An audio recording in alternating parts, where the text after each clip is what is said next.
Rise.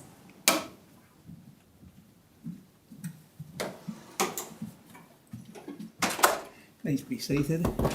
Thank you. But again, Mr. Harris, just before we hear from Ms Whittaker, we're now moving into the final phase of the public hearings, which is to do with, in the main, with expert evidence. We had hoped that today would be our last day of hearings. That, for a variety of reasons, has not been possible. So there will be a few, hopefully not more than 3 days, spread over the next 2 weeks.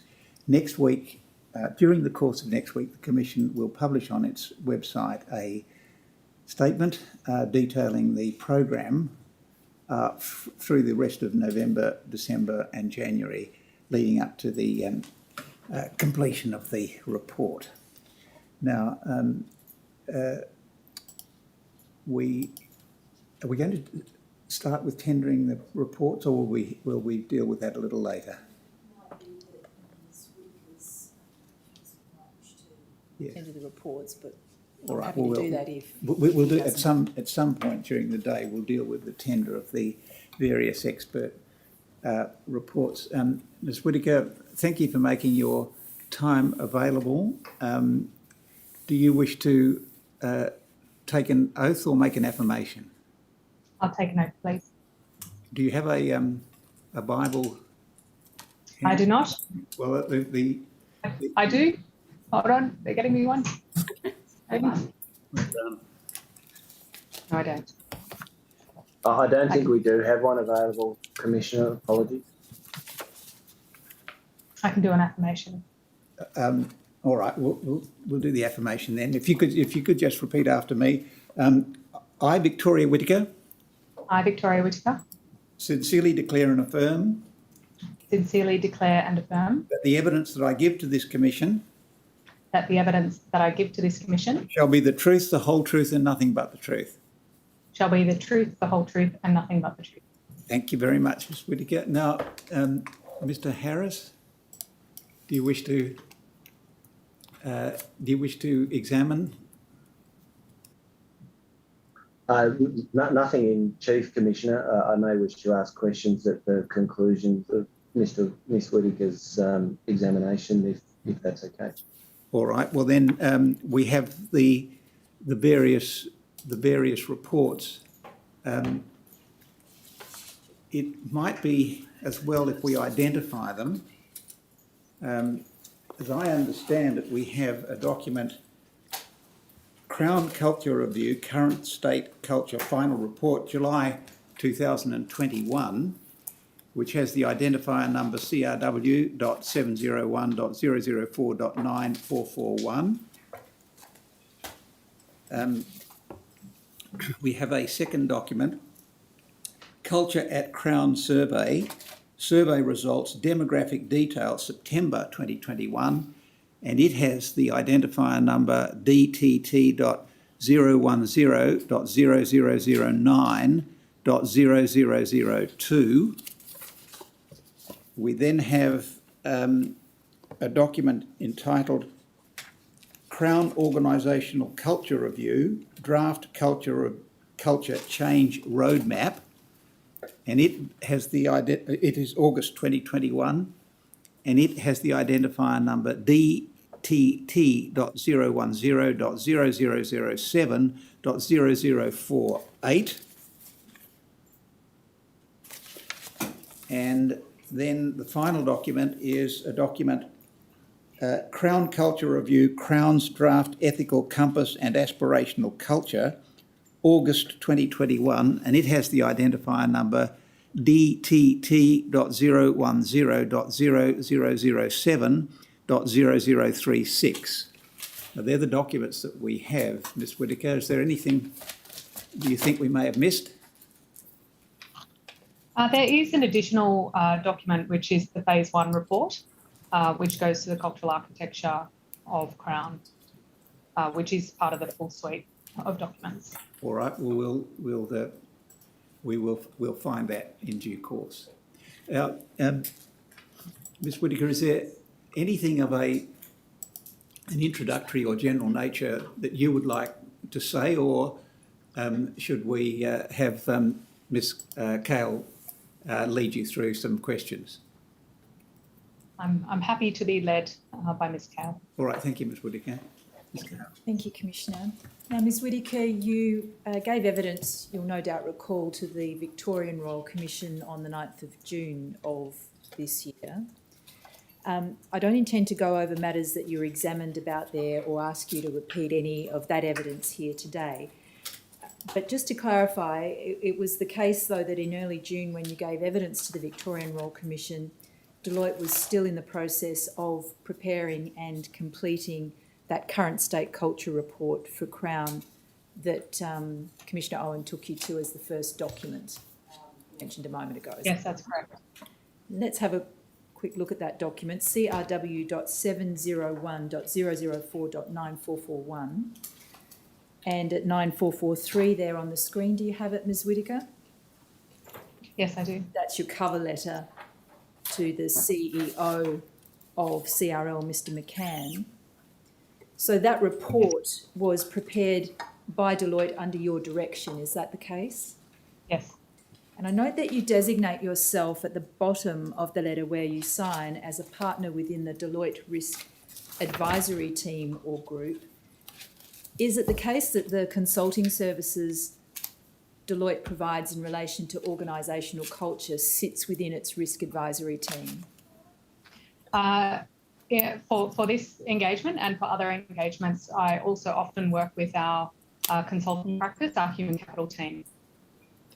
So I had several members of that team performing work on this engagement as well, and they also conduct organisational culture reviews. See. Now, the purpose of this report that I've just shown you was to ascertain the current state of organisational culture of the Crown Group at the time. Is that right? Yes. And if I go to page 9488, which is further towards the end of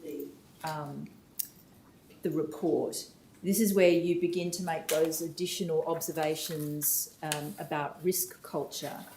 And in doing so, in that sort of prefatory paragraph at the beginning, you draw a distinction between an assessment of organisational culture on the one hand, which is what this report is, yes? Yes. And a risk culture review on the other. And can I ask you to explain or elaborate what is the difference between an assessment of organisational culture and a risk culture review? First of all, in terms of the objective of each. Yes, okay. So an organisational culture review, we're really trying to understand the behaviours and mindsets that are shared within the organisation in order to understand the extent to which they are driving and helping pursue organisational strategy across the organisation. We've taken the frame of using the values of the organisation and the behaviours that were articulated by Crown as the framework by which to assess that. A risk culture review is a review where you're looking at the extent to which mindsets and behaviours are contributing to effective risk management within the organisation. So it is a subset of an organisational culture. For the purpose of this engagement, Ken Barton, who was the CEO at the time, we did have the conversation as to whether this should be an organisational culture review or a risk culture review, and he requested that it be an organisational culture review and not specifically a risk culture review. Right, so that was back in November 2020 you had that discussion? Or yes, that's right. Yes. I'll just, this is just for the record, Ms Whittaker, identify the engagement letter and ask you to confirm that at dtt.005.0001.0223.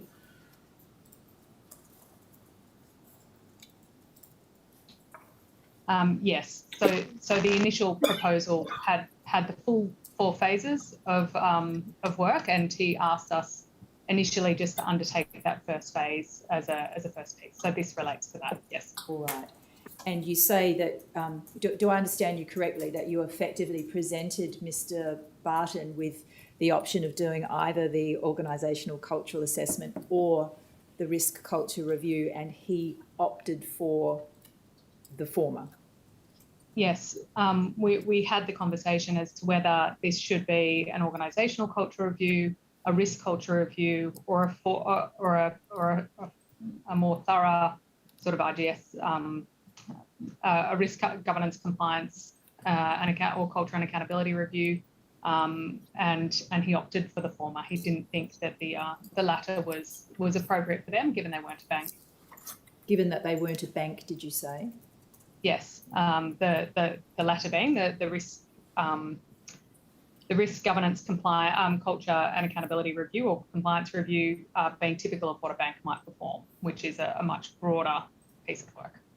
Broader and more focused, would you agree, on risk? It's the sort of review that we saw off the back of the CBA APRA review, where, yes, they go right through the risk systems, the governance systems, etc. And he opted not for that at this point in time. All right. That was going to be my next question in terms of understanding the difference between the two types of review, to ask you, how do they differ in terms of how they are carried out? In terms of how, do you mean between an organisational culture review and a risk culture review? Exactly. Okay. They are carried out in similar ways, so you would use similar methods. It's really about the questions that you go to and what you're asking and looking to find across them. So a typical organisational culture review, you can conduct them in different ways, and it depends on the appetite of the client and how you might conduct them. But if you're looking to establish the perceptions that people hold and really get to what their mindsets are, then you will be doing surveys, interviews, focus groups, etc. You may also complement that with sort of looking at the business data, looking at artefacts, etc. across the business to try to understand whether the perceptions and mindsets hold true to the factual data, the evidence. Now, in terms of, again, of the difference between the two, organisational cultural assessment and risk culture review, Yes. Are there differences in terms of, once they're completed, how they may be utilised and the purpose to which they may be put? So an organisational culture review, you're looking at strengths and weaknesses right across the organisation in pursuit of your strategy. So you're looking at all different dimensions of the business. Within a risk culture review, you're really focusing on the ability of people to effectively manage risk within the business. So you're looking at the strengths and the weakness of risk-based systems and processes, for example, and how they support risk-intelligent decision-making. There is certainly overlap between them, but a risk culture review, you would be much more focused. You might go into understanding additional elements like the effectiveness of controls across the organisation, the effectiveness of the 3 lines of defence, and other sorts of questions that would have been a more detailed piece than what we've done in relation to risk culture. Right. And therefore, understanding that there's an element of the organisational culture assessment that looks at risk Yes. culture, to what extent is that a reliable piece of work from which to address change in risk culture specifically? So in relation to the piece of work that we've done, you'll note that one of Crown's values within their value suite is to do the right thing. And for them as an organisation, that was really helping develop that risk mindset around conduct and compliance in particular. It goes away, but as you'll see from our recommendations, we did recommend, given our findings, that they undertake a more thorough and detailed risk culture assessment. The risk culture chapter in the report came about when Jane Halton, when we interviewed her as part of our work, she asked, will this have a risk culture component? And we said, look, we can draw it out through a separate chapter, but it didn't go into the original design to be a full and comprehensive risk culture assessment, if that makes sense. Yes. So that's how that chapter came about. So the I think it's 2 or 3 pages that sit here from 9488 arose as a result of an inquiry from Ms. Holton about what the report would say and the guidance it would provide in relation to assessing risk culture specifically. Yes, and that was sort of partway through. That was after we had conducted the survey, for example, or after at least we'd designed it and deployed it. And you mentioned a recommendation that a risk culture review be undertaken. Yes. Has that recommendation been accepted to your knowledge, and have you been instructed to undertake that work? From what I understand, it has been accepted. We have not yet been engaged to undertake that work, although I have been asked to have a conversation about further measurement, which is scheduled for the 15th of this month.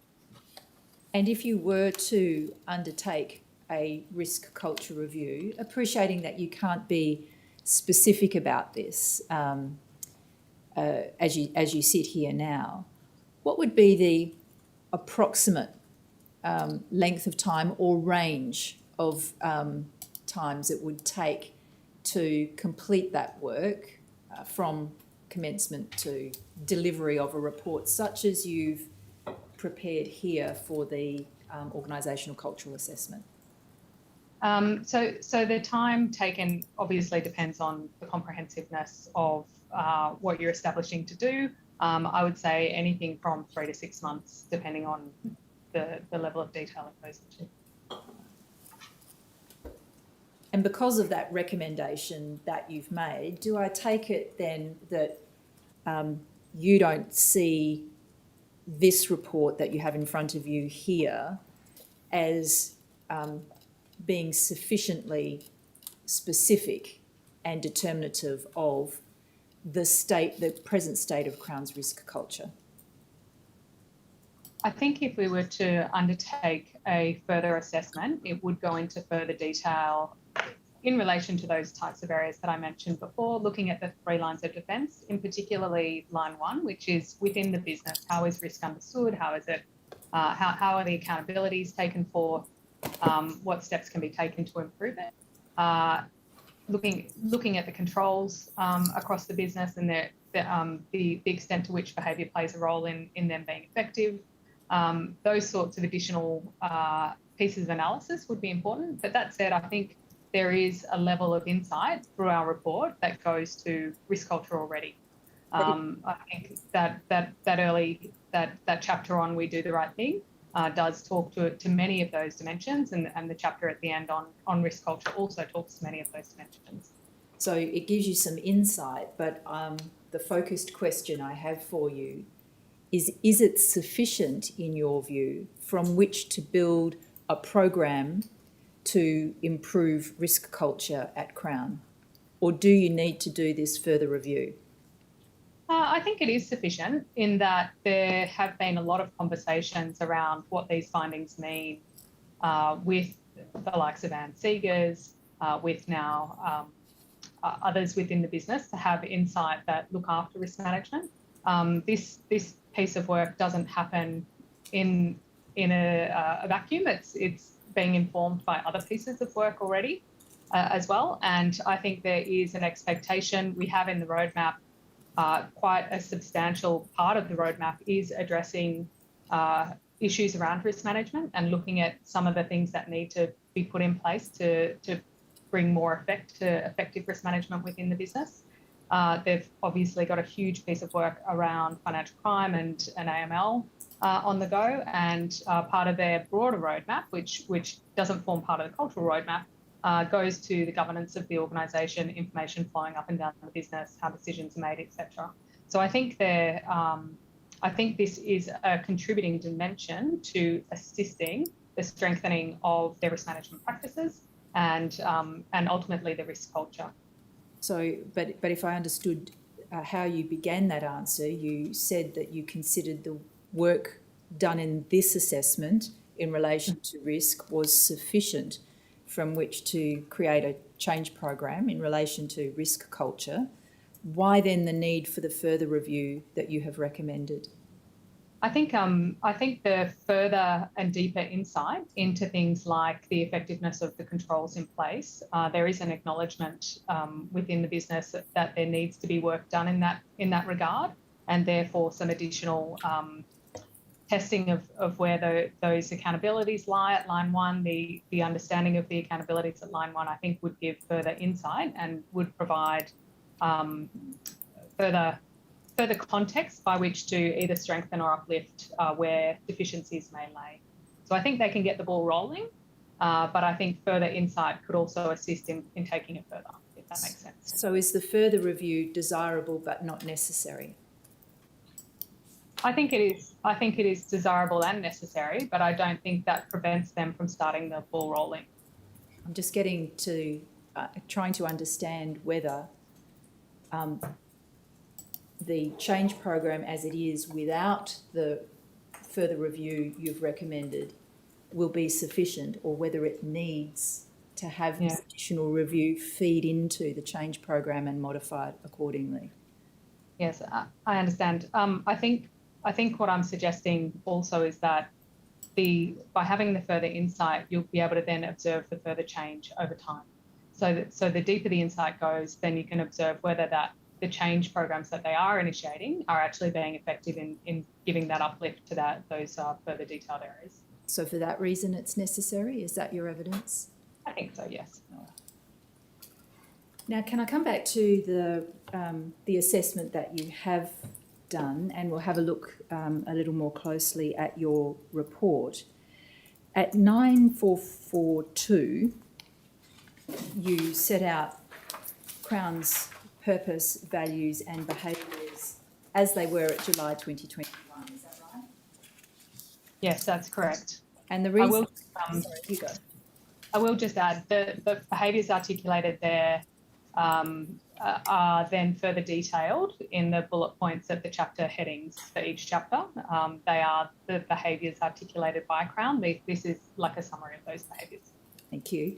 Now, the reason that the purpose, values and behaviours are set out effectively on the front page of the report is it's because fundamentally by reference to the values is how you've conducted your assessment. Is that right? Yes, that's correct. This is what Crown aspires towards, and therefore we are measuring the extent to which they have achieved that aspirational culture. So in substance, your approach was to ascertain how those who work within the Crown Group perceive the group reflecting those values in practice as they work. That's right. And you use the expression at page 9447 in the opening words of the executive summary, just in that full paragraph at the top, that the review had been designed to understand how Crown's values are. You use this expression, currently lived. Would it be more specifically correct, though, to say that the review has been designed to understand the perceptions of Crown people as to whether and to what extent Crown's values are currently lived throughout the business? Yes, I'd agree with that. Yeah. Now, you're of course aware that Crown's statement of purpose and values has changed since this assessment was undertaken. Yes. And in fact, Deloitte were involved in the work leading to the modification of Crown's statement of purpose and values. Yes, that's correct. That was the subject of a report, I think, which Commissioner Owen referred to as the Draft Ethical Compass and Aspirational Culture, which you provided to Deloitte, I think, in August of this year. Was that right? That's correct. DTT 01000070036. Does the amendment to Crown's values affect the relevance or usefulness of the organisational culture assessment that was completed by reference to the values in their previous form?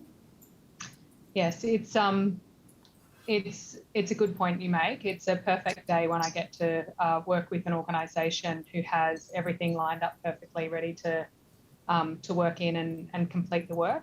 When we initially proposed this work, Ken Barton did suggest that he wanted to change and update the purpose and values. We proposed to do that first. He felt at that point in time, he knew there would be a change in executive, and he wanted the executive to be involved in defining them so that there would be ownership over them. And so that got put to the end of the work. That said, I still think there is relevance to the findings. Although they have a different aspiration that they're working to, it's more of evolution than a complete redefinition of them.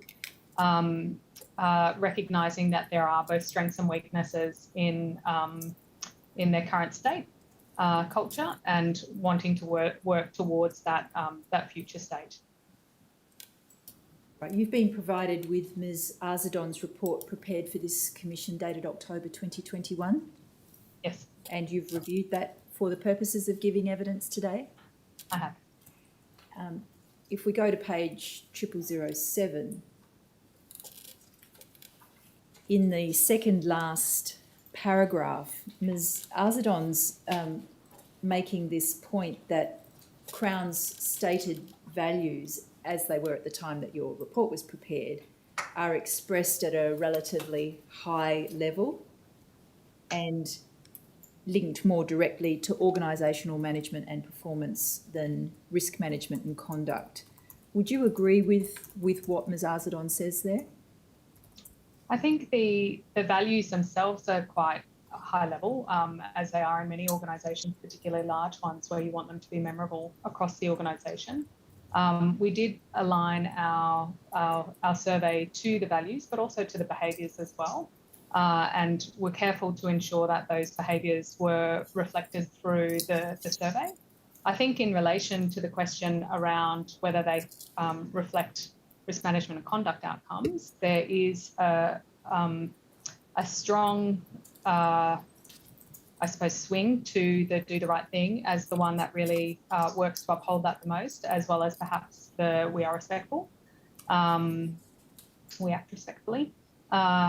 And so from that perspective, I wouldn't agree that there's no reflection of risk management or conduct in those values. Well, she's not saying that though. It's just a relative thing. She says they are less specifically linked to risk management and conduct outcomes. You'd agree with that though? In terms of the values, being passionate and innovation? Well, that's an example, but the broad proposition, as I understand Ms Arzadon is articulating here, is that those values expressed at the high level that they are less specifically directed to risk management and conduct outcomes. I think the way that do the right thing is understood in the business is directly related to risk management and conduct outcomes, in that one of our findings was that people understood that to be follow the rules. All right. Coming back to your report, if we go to page 9451, where you say a little more about methodology, we just might pop that back so Ms Whittaker can get a sense of where she is in her own report, and then we can pull it out again. So I'm just taking you to the right-hand column and the first full paragraph on that page. And that's where you've explained how you've collected your data and where from. I wanted to ask you, firstly, about the survey component of the work. Yes. Now, your team designed a survey, a set of survey propositions. We'll call them maybe questions for shorthand. They're not literally questions, are they? But no, statements, yeah. With the objective of eliciting people's perceptions of Crown's values being implemented in practice or lived. Is that the idea? Yes. And was everyone within the Crown Group invited to respond to the survey? Yes. You mention in this paragraph that survey participation included almost 60% of Crown staff. Yes. Is that across every aspect of Crown's business? There will be varying levels across different parts of the business. I think Perth was slightly lower than Melbourne, for example, but on average across the group, it was just under 60%. Now, you identify that 60% response rate as resulting in a less than 1% margin of error at 95% confidence. Putting that in layman's terms, it means that one can have a great deal of confidence that if 100% of staff had responded, the aggregated results would have been effectively the same. Exactly. That's at the group level. Yes. There's less confidence as you work down to smaller groups. Yes. So Essentially. aggregated across the group, they would have been essentially the same. Thank you. Yes. Now, you also refer to, in this paragraph, conducting interviews and focus groups and making observations, which Yes. you explain in a little more detail at 9453. If we can go there, please. And in the summary, are you able to see that, or should we blow it up a little bit for you? Yes. See it. That's great. Thank you. Can I just take you to the internal interviews? You say they were conducted individually and held predominantly at senior leadership level. That was to get a top-down perspective, you say, what the senior leadership is perceiving about values. That's correct. What was the cut-off for senior leadership? How senior are we talking here?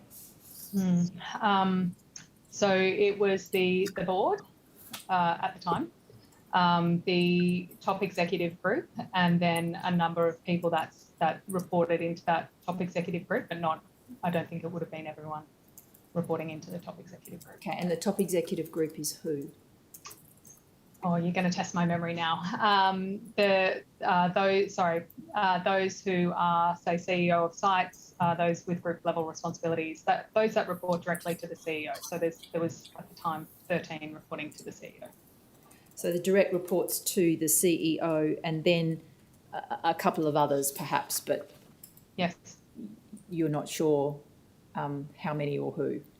In terms of the numbers, there was 37 in total, 6 board members and 31 leaders across the group. You speak at different points of your report about, you use this language of senior leadership, senior executive, senior management. Are they all interchangeable to describe the group that you've just explained to me? Yes, we would consider that to be the CEO and direct reports, and then what they call the bot, the next level reporting into those top 13 executives. Right. So if we put it this way, the first 2 layers underneath the CEO, that's the senior leadership. Yes. Thank you. I mean, it has, to be honest, throughout the engagement, it's kind of changed. I think there's 130 now that they consider the senior leadership. A few months ago, it was 70. So it's, yeah. But despite those changes in numbers and perhaps what people are doing, the structure is still the first 2 layers underneath the CEO. Yes, for the purposes of our report, that would be correct. Yes, that's all I'm asking about. Yeah. Now, the focus groups, on the other hand, here at 953, were at team member or supervisor manager level, and that's for that bottom-up perspective, as you explain there. Yes. So that includes people at operational level, literally like croupiers and food and beverage servers and so forth? Yes. As well as their supervisors and managers? Yes. Is there a level of leadership or management, as far as you're concerned and for the purposes of your report, between the senior leadership that you identified a moment ago and the team members, supervisors and managers that you refer here to in the focus group section? I think my understanding, and pardon me, I'm trying to recollect, but I do believe we attempted to hit all levels. All right. So would anyone below those 2 levels underneath the CEO have gone into the focus group section? We had general managers that we interviewed, and they were interviews as opposed to focus groups, and we had sort of more senior managers as part of the focus groups as well. So I do believe the intention was to try to hit all levels throughout the organisation. All right, but there was a group... I can't be absolutely certain. I don't have the full structure with it in front of me. Understood. But just to be aware when we're reading the report, that between that senior leadership, senior management, senior executive to which you refer in the report, and then team members, supervisors and managers to which you refer in the report, there is also in between those two, a level of management comprised of people such as general managers and more senior managers that you also gathered data from? Yes, as I said, there were general managers that we did conduct interviews with,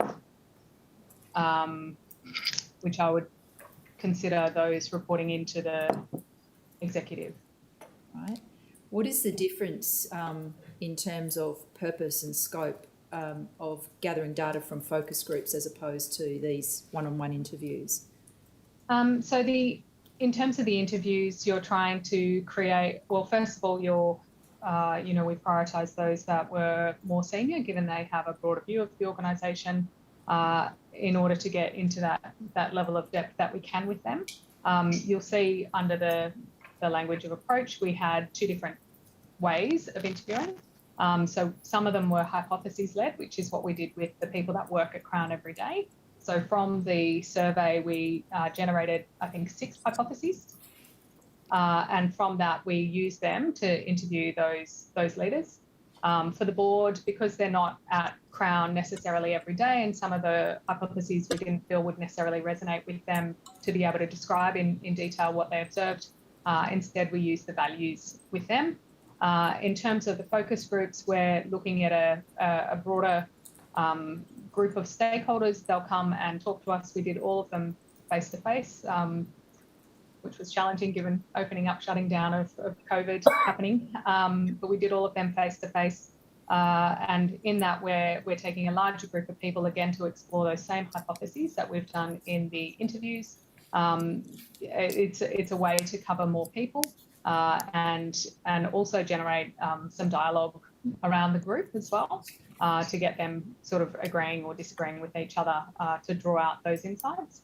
But the purpose of focus groups and interviews generally is really to take those hypotheses that we've established through the survey and try to get down to the root causes or the mindsets that are driving the behaviours that they're observing, so that we can get closer to those levers that Crown can pull to create change within the organisation. So by understanding what the behaviour is, we need to understand, well, what's driving that behaviour, the mindset that's driving that behaviour, what do they believe to be true, and we do that through that dialogue. Thank you. Now, the external interviews that you refer to at 9453, they were conducted with whom? We looked at a broad range of stakeholders to conduct those interviews. So some of them were suppliers, some were customers, some were, we had a regulator in there. We had community groups that Crown worked with. So there was a number of different stakeholders. I can't recall exactly who they were specifically, but a number of different ones. Which regulator? It was the Victorian. VCGLR. That's one. Yeah. And was the purpose of the interviews the same, to gather perceptions about whether and to what extent Crown lived its values in practice? Yes, that's right. And then coming back to page 9451 of your report, and that full paragraph we had popped out before, there's a reference to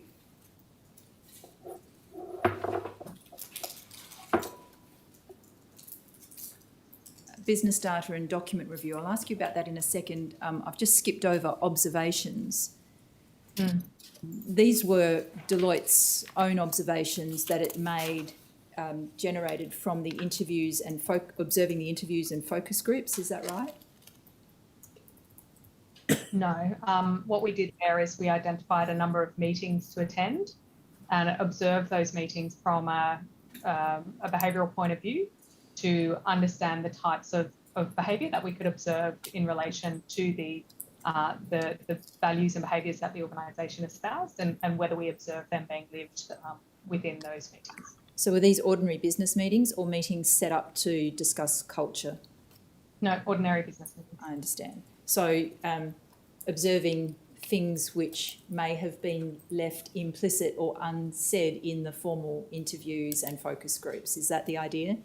Yeah, exactly. So just attending their sort of normal team meetings or those sorts of things to understand the extent to which we could see the behaviours and values being lived at those meetings. All right, coming back to 9451, please, and the business data that you reference there. I gather from the balance of the report that the business data to which you refer there is reference to the material that sits in the bottom half of each, or the bottom part of each part of the survey dashboards. I'm going to come to the survey dashboards in a moment in more detail, but just now to understand about the business data, if I go to one as an example at page 9480,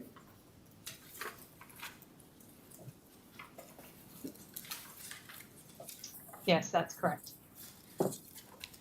so you've got the business data identified down the bottom there, and if we can just highlight that for Ms Whittaker so she can read it more easily.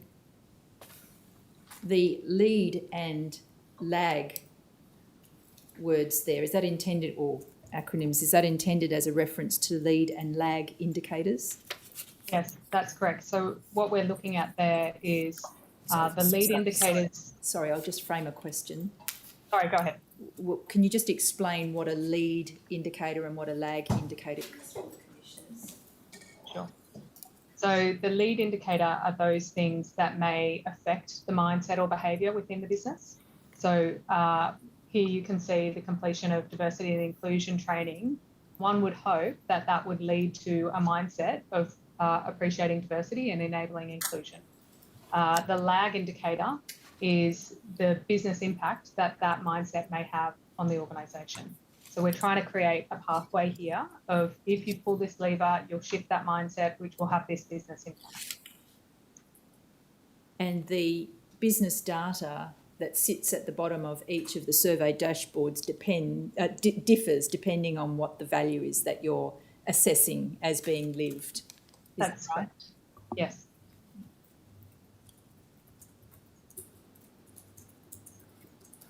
And if I can understand, how does that business data inform you about Crown staff perceptions of whether values are lived? So the business data for the purpose of this report is effectively baseline data for future reports.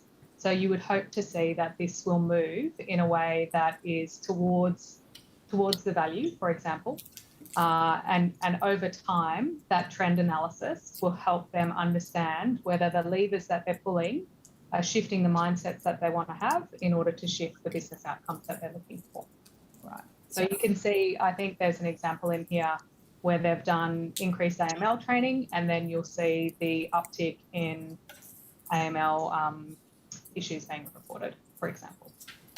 Now, the final piece of data that you refer to at 9451 is document review.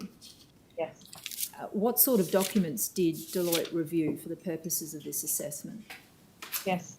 So for the full engagement, the phase one piece of work was really a very detailed look at the documents in place to understand how they thought about an architected, is that a word? I don't know.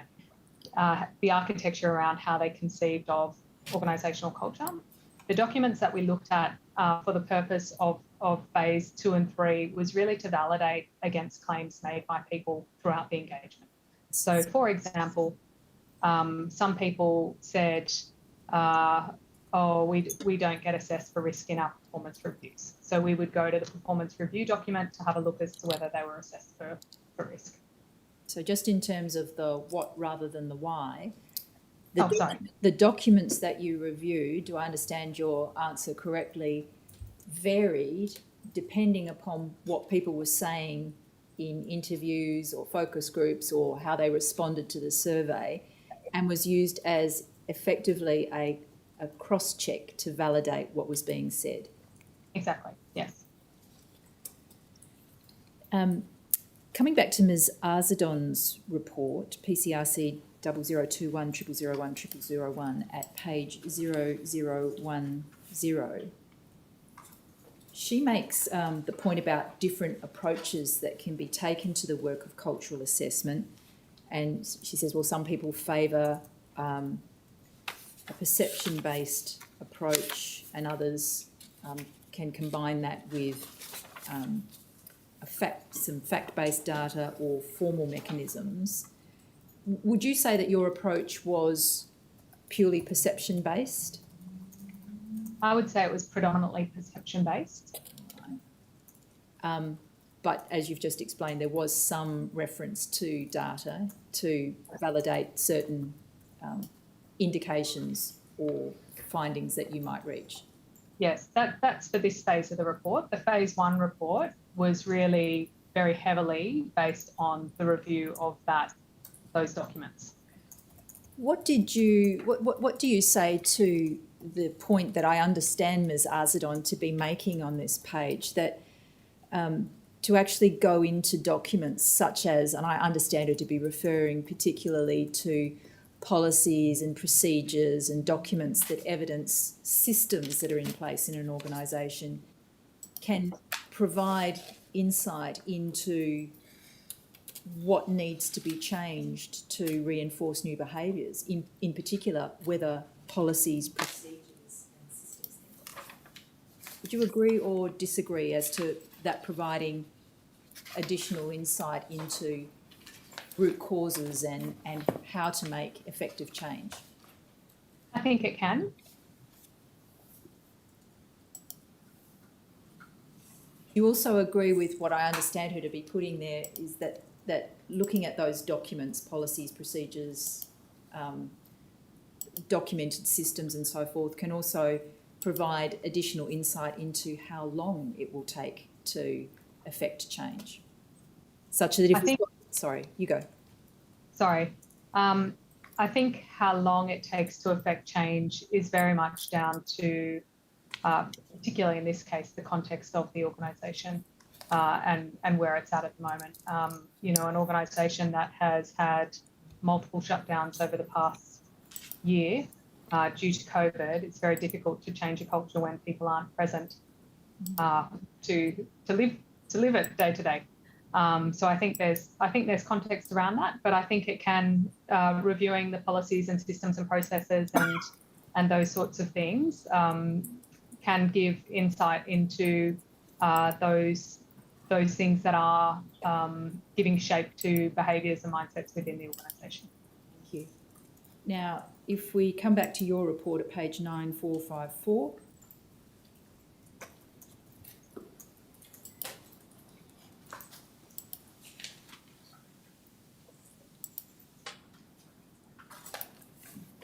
And we look at effectively the third paragraph, so we're in the top half of the page, if that could be pulled out, please. The top half of the page pulled out, please.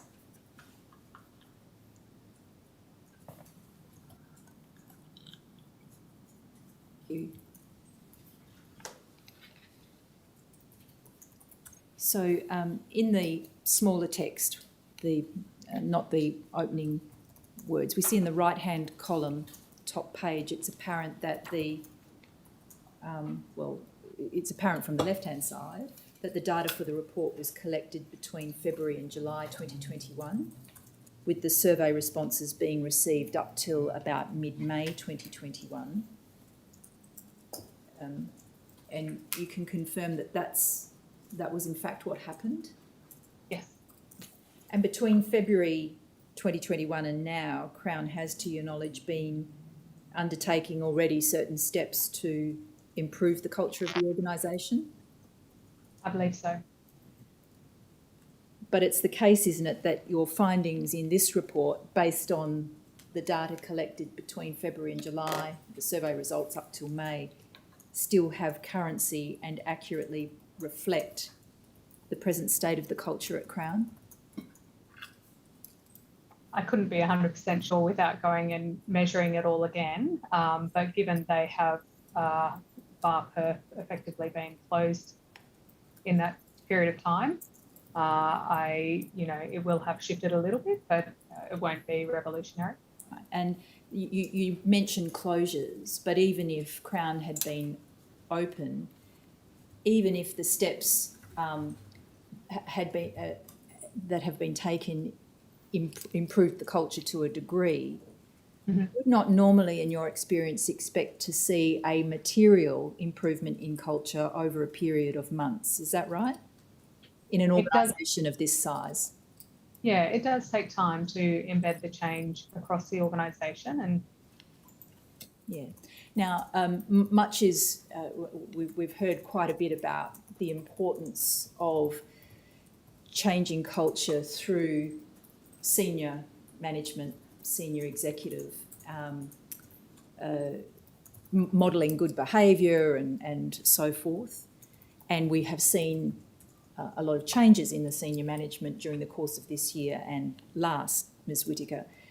It's the case, though, that isn't it, that even with even a wholesale change of senior management, the organisation still has to come to grips with what that means for it as an organisation before you can begin to see embedded cultural improvement. Is that right? yes, I think what we're looking for in culture change is that the change is sustained. So that requires us to measure it over time. You can see change happen very rapidly, and then for it to come off again. But it's that sustained change that you want to see come about. Accepting that every organisation is different, are you able to provide us with a rough guide? And we understand that would be a very rough guide, even in terms of range, of the amount of time it usually takes to make material change to a culture of an organisation of this size. Mm-hmm. Material sustained change, I think you're talking about 3 to 5 years. And if one were to want to undertake another assessment such as the one you've undertaken in this report at some time in the future in order to measure whether or not there has been a material improvement in the culture at Crown, what in your opinion would be the earliest point in time at which it would be meaningful to conduct such an assessment? I think for in the context of Crown at the moment, I think the 1 year mark from the first assessment would be appropriate, due to the fact that they have had closures, etc. I think that would be an appropriate period of time. So do you mean specifically that whoever's conducting that assessment would begin in February 2022? Yeah, most likely. Now, I've got a couple of questions to ask you about how to read certain parts of your report. If we go to 9461, there's some instructions given. And if you see about a third of the way down the page, the last 2/3 is, we have some instructions there about reading the survey dashboards.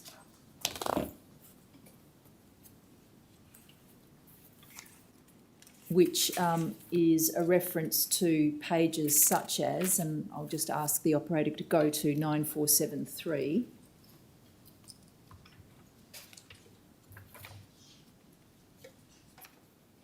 So that's an example dashboard, isn't it, in the report? Yes. And there's a dashboard for each of the stated values. Yes. So four dashboards, survey dashboards. Yes. And do the dashboards rely exclusively on the survey results and not the other data?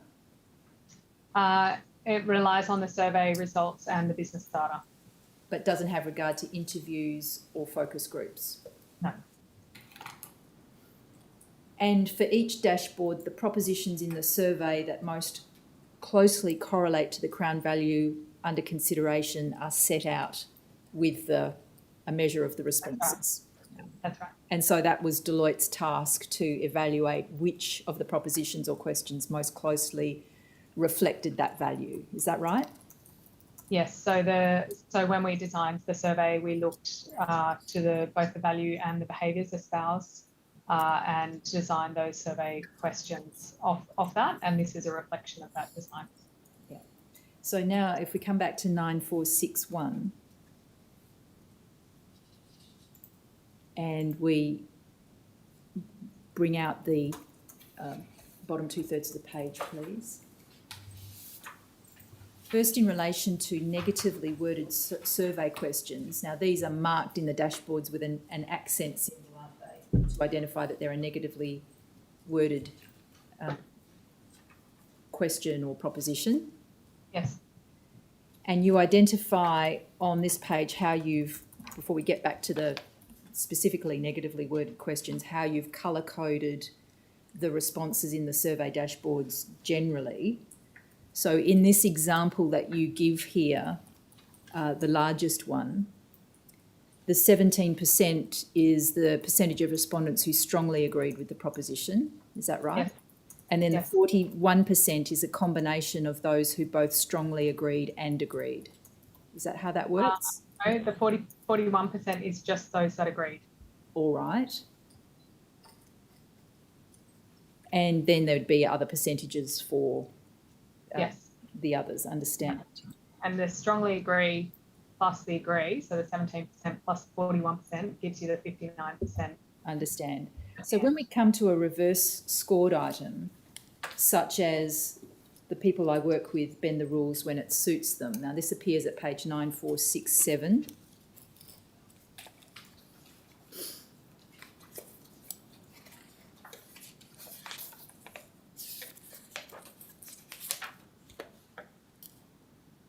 At item 13.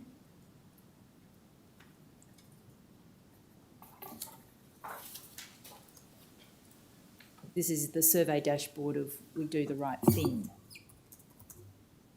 So we have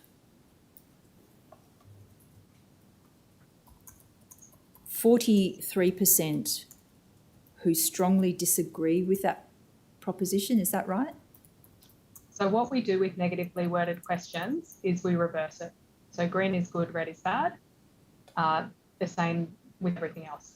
So that as you read down the page, you can see that there's 43% who believe that it isn't necessary to bend the rules. And the rest of them think that it is necessary to bend the rules. So let's just be clear. 11% of respondents strongly agreed that the people they worked with bent the rules when it suited them. No, 11% strongly disagree that people bend the rules. Right. 32%. That makes sense. Sorry, it is a bit confusing, but we find that people get confused either way when you do negatively worded questions. We always spend time explaining this to the client. 11% strongly disagreed that the people they worked with bent the rules when it suited them. Yes. 32% disagreed. Yes. 26% were neutral. Yes. 24% agreed. Yeah. And 43% strongly agreed. And no, 43% is the average of I see. disagree, strongly disagree. I see. So the number for strongly agreed is not set out there. Exactly. And why is that? Just space.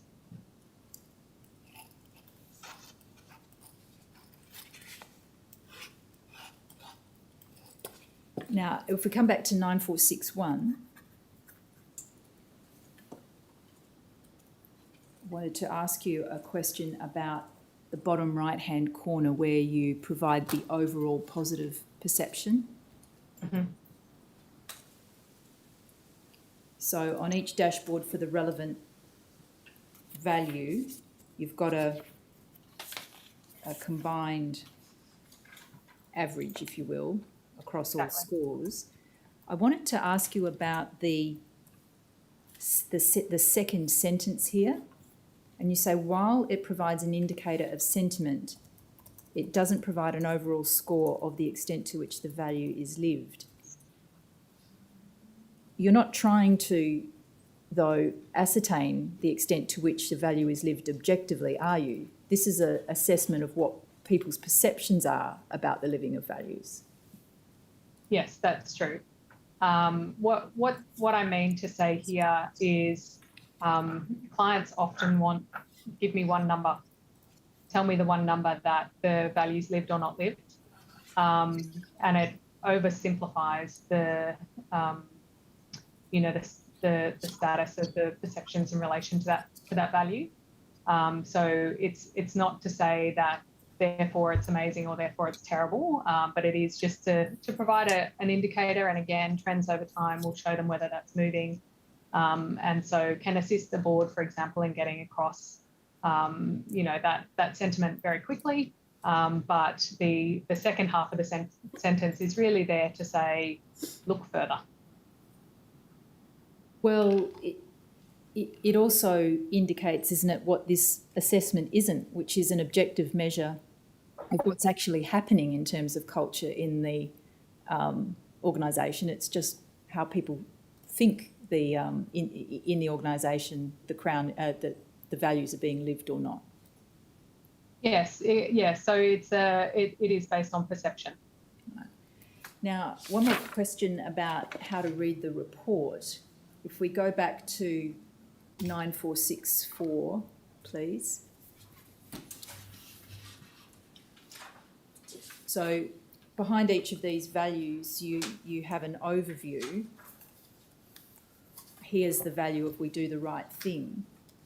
And if we can just blow that up so Ms. Whittaker can see it, please. Does the overview section of each value follow this format? On the left-hand column of the page, you provide your overview of what the data gathered says about the value being implemented in practice within the Crown Group, or the perception of that. Yes. And on the right-hand side is a statement of things that can be done to address negative perceptions or to enable more positive perceptions to be developed. Yeah, so the right-hand side goes to those things that are sort of strengths, as well as those things that could be improved. Well, I want to understand this clearly. Is there any part of the right-hand column that is a finding from the data? The left-hand column is the findings from the data. The right-hand column is an expression of those things that they should focus on to change, looking at both, I guess, highlights and lowlights, those things that are strengths that they can lean into further, as well as those things that could be improved. Right. I think I might have said that was the last thing I wanted to know about how to read the report. I've got one more question. At various points in your report, you make reference to line 1, capitalised. What do you mean by that? So that's in relation to the 3 lines of defence. So line 1, the 3 lines of defence being line 1 is the business and people in their everyday roles should be managing risk. Line 2 being the risk function, line 3 being the audit function. So line 1 is then anybody who's involved in the direct operations of the organisation? Yes. So if you're pouring glasses of wine for people, you should be paying attention to your responsible service of alcohol and managing risk around that, for example. What about a manager of someone who's serving alcohol? Yeah, they're line 1. Now, your overarching findings in this report are set out between pages 9456 and 9459. Starting with 9456, this heading of purpose and values contribute to risk and compliance. Now, this seems to be just zoom out so I can see the whole page, please. Now, in this, the part of the text that's not in columns at the top of the page is this your finding in relation to this issue of purpose and values contributes to risk and compliance? So the way that the overarching findings came about was that when we did the statistical analysis of the data, there was 4 key themes that emerged from our factor analysis. So what we're looking for there is like ways in which people are responding to questions. We also did regression analysis to look at what is driving those perceptions. So one of those key findings really was around risk and compliance, and that risk and compliance, there's a strong attitude towards it, there's a strong mindset of it, but there's limitations in people's ability to follow through in their risk and compliance obligations. We also found in our regression analysis that people that were motivated and felt connected to the purpose and values as of the organisation also had really positive sentiment towards risk and compliance. So that means for Crown, if they want to motivate people around risk and compliance, they should focus on the purpose and values and helping them be lived, and then people will feel motivated. We found that correlation there. Right.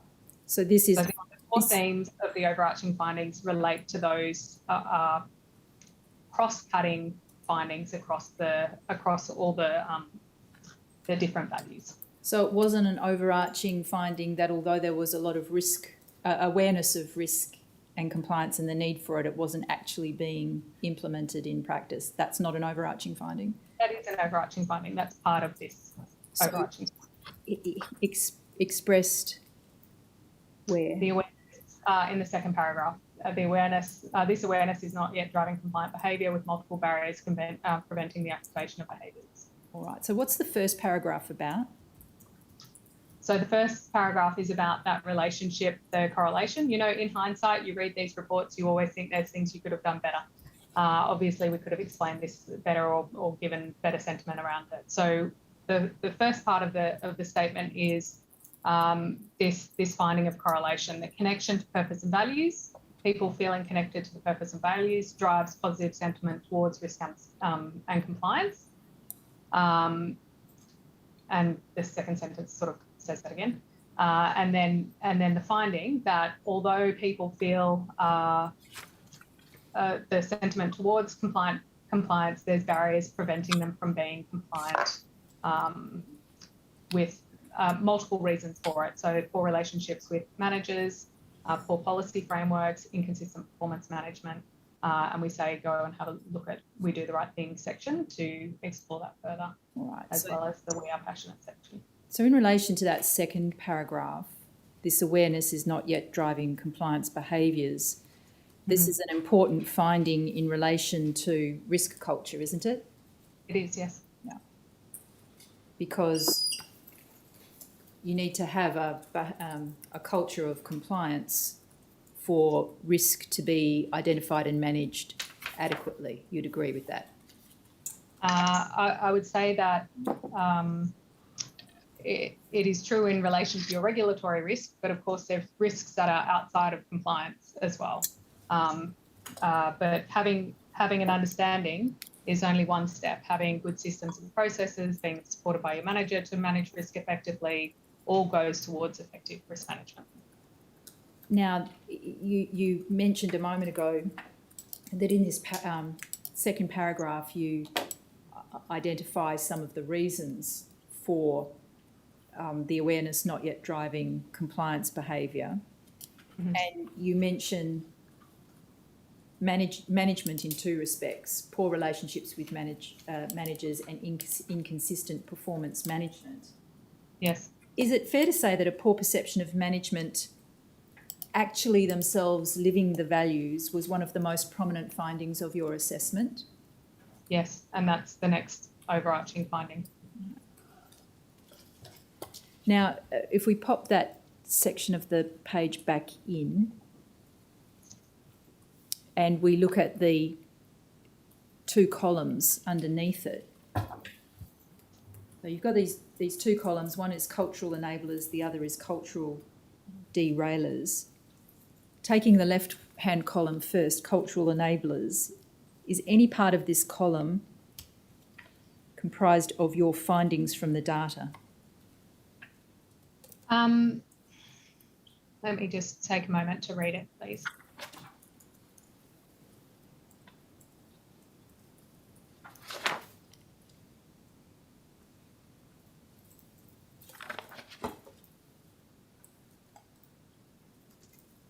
So what we're attempting to do with these cultural enablers and derailers is effectively taking the findings and helping them understand what they are to do with them or what will drive the next steps. So it's a combination of interpreting the findings and interpreting particularly either the regression analysis, etc., to help them understand these are the steps that you should be taking to enable your culture. In terms of the cultural derailers, it's really pointing to those things that are actually preventing their culture coming to life. So in abundance of policies, we learnt through the process that there was a large number of policies which were really leading to making it difficult for people to comply with the overwhelming number of policies that they were to be across. And so, for example, that first one is really talking to, if you want to get your culture right, you've got to overcome this abundance of policy. So the cultural derailers in particular are effectively Deloitte's professional assessment of, based on the data, the root cause for those findings. Yeah, I think that's a fair assessment. Whereas the left-hand column is more about, well, understanding what those findings say. This is our professional assessment of what you could do to improve the culture.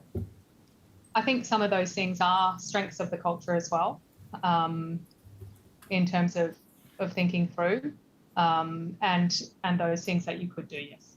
How do we distinguish what's Deloitte professional judgment and what's something that you've actually seen in the data? I think, to be honest, to be fair, it probably does lack a little bit of clarity there. I think as you get into the detail of the report, the clarity becomes clearer. There is greater clarity.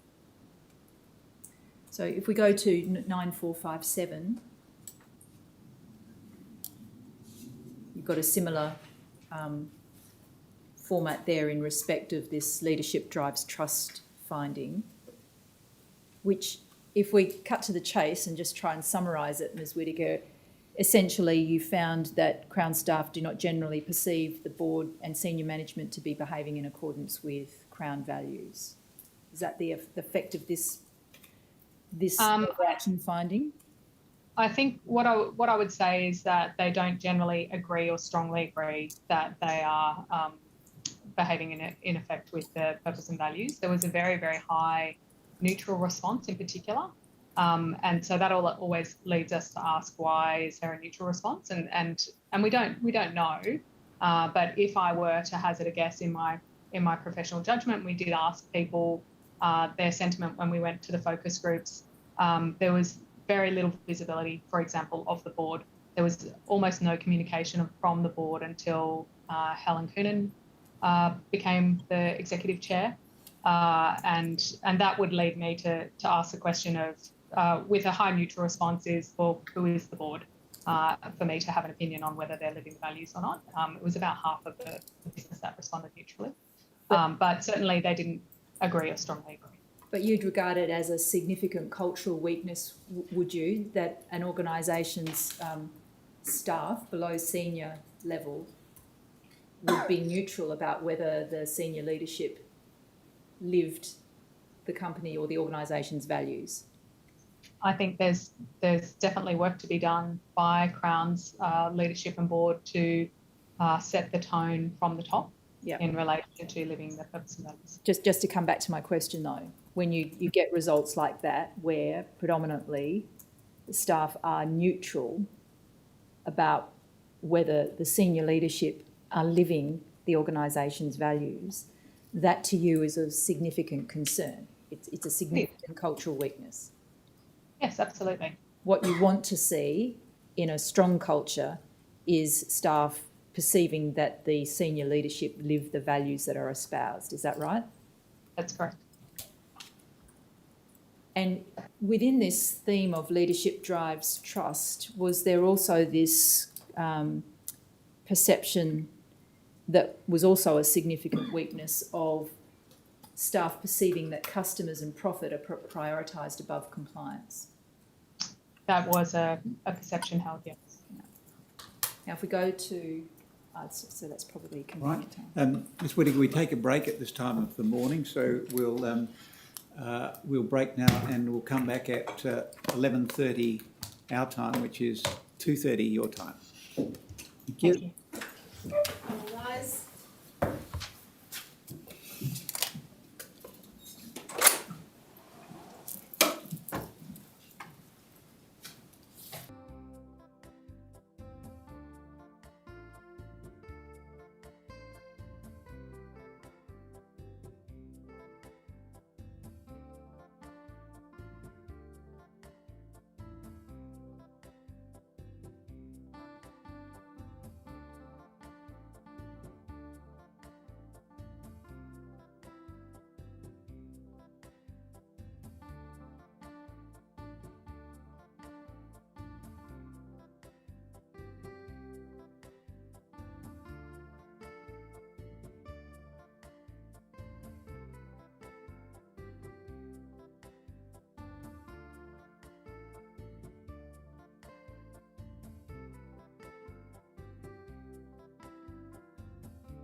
All rise.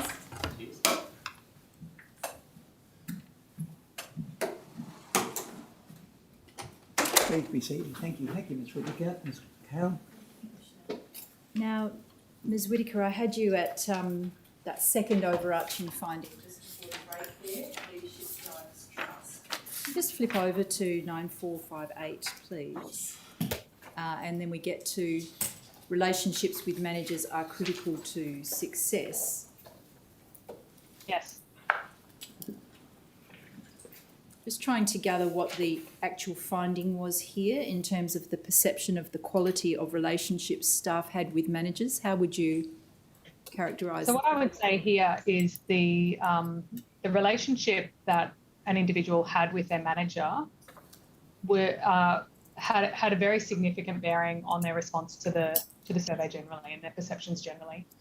Some people perceived that they had an excellent relationship with their manager and therefore perceived the values being lived. They perceived good risk and compliance. Others felt that the managers were bullying or showed favouritism to others, etc., which had a significant bearing on their perceptions as well. So here it is to state that the importance of the manager was absolutely critical to the organisation being able to pursue its aspirational culture.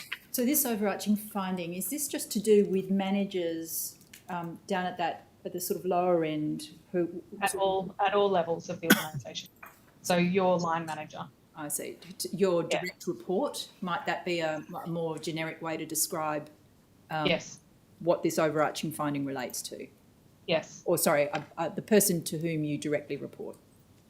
Yes, exactly. Yeah. And then I think the final overarching finding is at 9459. Effective working relationships support engagement. What was the finding here in relation to the perception of whether working relationships were effective and supported engagement? So here, when we're talking about engagement, we mean employee engagement. Where the extent to which they feel engaged to be at work, whether they want to continue to work at Crown and feel happy to work there. And here we're talking about those people that feel that they've got good working relationships with their team, with their manager, etc., feel more engaged within the organisation. What was particularly interesting here was the role that respect played in engagement. So people who felt respected or feeling respected accounted for 50% of whether they felt engaged within the workplace.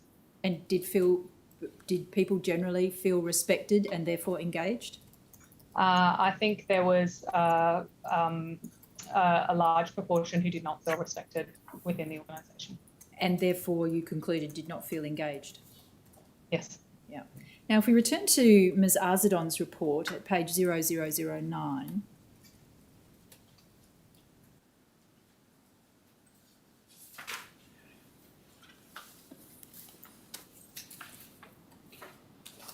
here Ms Arzadon is discussing the reasonableness of your key findings, which she doesn't take, you've read this, doesn't take issue with, although she takes issue with the way in which the findings are phrased and suggests that they could be framed more objectively and clearly. And in that table there, a third of the way down the page, she sets out on the right-hand column a different version of your overarching finding based on her review of the survey results. Do you take any issue with how she has framed her findings? I think her framing of the findings is overly simplified in that customer satisfaction is prioritised over compliance. I mean, first of all, she took a risk culture lens to conducting her assessment. But it's overly simplified in that when we were looking, for example, at risk and compliance, there's a number of factors that are driving their ability to uphold or have an effective risk and compliance culture. Customer satisfaction and profit is one of those things, but an overly complex policy environment is another. Poor skills around management is another. So I think for me, it's it's very direct language, and maybe we should have been more direct in our language, but it is overly simplified, and ours, as I mentioned, also was a reflection of that factor analysis that we undertook. And really, these were just headline statements as well. Hers or yours? Ours, Deloitte's. Well, they're your overarching findings, though, is how they're described. It's an introductory sentence into a paragraph that is the overarching findings. All right. Now, in terms of Ms. Arzadon's descriptions, so you say they're oversimplified. In the first example that you give, customer satisfaction and profit is prioritised over compliance, is what you're really saying there is that's just one aspect of the conclusion. It's correct as far as it goes, but it's incomplete. Exactly. Right. And would you say that about the other three? Senior leaders are not trusted. I think for a proportion of the staff that is true. Tension between managers and staff prevents escalation of issues. I think from a risk perspective that is true, but I think there's other challenges, both strengths and weaknesses actually, because there's some managers who are excellent managers and for whom the staff are very supportive of. So again, I think that's probably a simplification of it. And effective working relationships support engagement, staff value their relationships with peers. I would say that's a fair reflection of that finding. Yeah. And if you were to do what Ms. Arzadon did, and in your words, provide look at this with a risk culture lens, applying that, would you consider them to be less simplified and more complete than you just expressed? Yeah, I think for the first one, no, I'd still say it's still simplified in that there are other dimensions of risk management that are contributing to deficiencies in a risk culture. In terms of leaders are not trusted, from a risk culture lens, I think that may be fair. I think with the escalation of issues,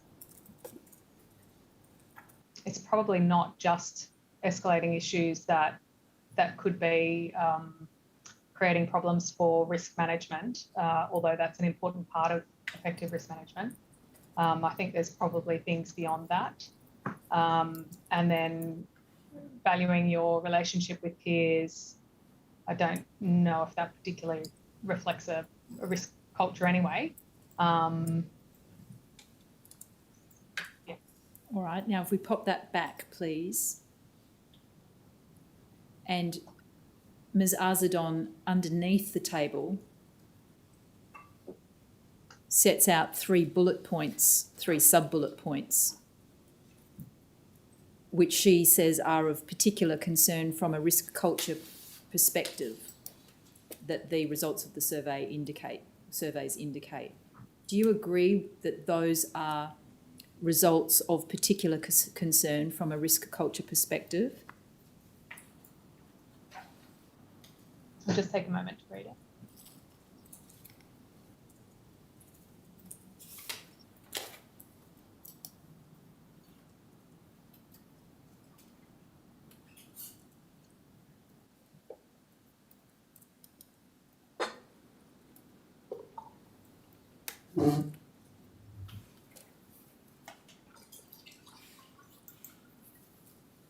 I think they are all of concern.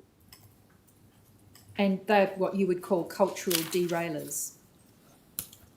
Yes, I think so. Specifically in relation to a positive risk and compliance culture? Yes. And over the page at 0010, in the second second sub-dot point on that page, Ms. Arzadon's making reference to a Speak Up initiative being piloted in Perth, to which you referred in your report, to address poor perceptions about psychological safety, which presumably means, for example, feeling safe to speak up about something of concern. Yes. And she goes on to say that because of the very poor results reported by Perth staff in relation to psychological safety, you could not conclude from that initiative that there had been material progress on that issue, psychological safety. Would you agree with that? We have not sought to examine that program of work to establish the extent to which it is addressing the issue. So I don't know whether it will have addressed the issue, but I do think that there are other aspects that drive psychological safety that would need to be addressed in order to sort out psychological safety across the organisation. Well, Ms Arzadon hadn't measured it either. She's simply saying, in terms, as I understand her, coming off such a low base as you are in Perth, that Speak Up initiative is not going to, as they like to say these days, move the needle. Would you agree with that? I mean, I don't know if it's just a training program or whether the initiative actually seeks to go further, but I would suggest that things like consequence management and whether their consequence management framework is sufficient would need to be addressed. I would suggest that their performance management needs to be addressed, and all of these things together would seek to address psychological safety. So from that perspective, what needs to go into enhancing psychological safety? It needs to be more than a training program, but what I don't know is whether the Speak Up initiative is more than a training program. Now, I want to take you to page 0008 of Ms Arzadon's report. It's always difficult to read other people critiquing your work. I appreciate that. There's, down the bottom, what Ms Arzadon is critiquing there is the style of the report and how it's expressed.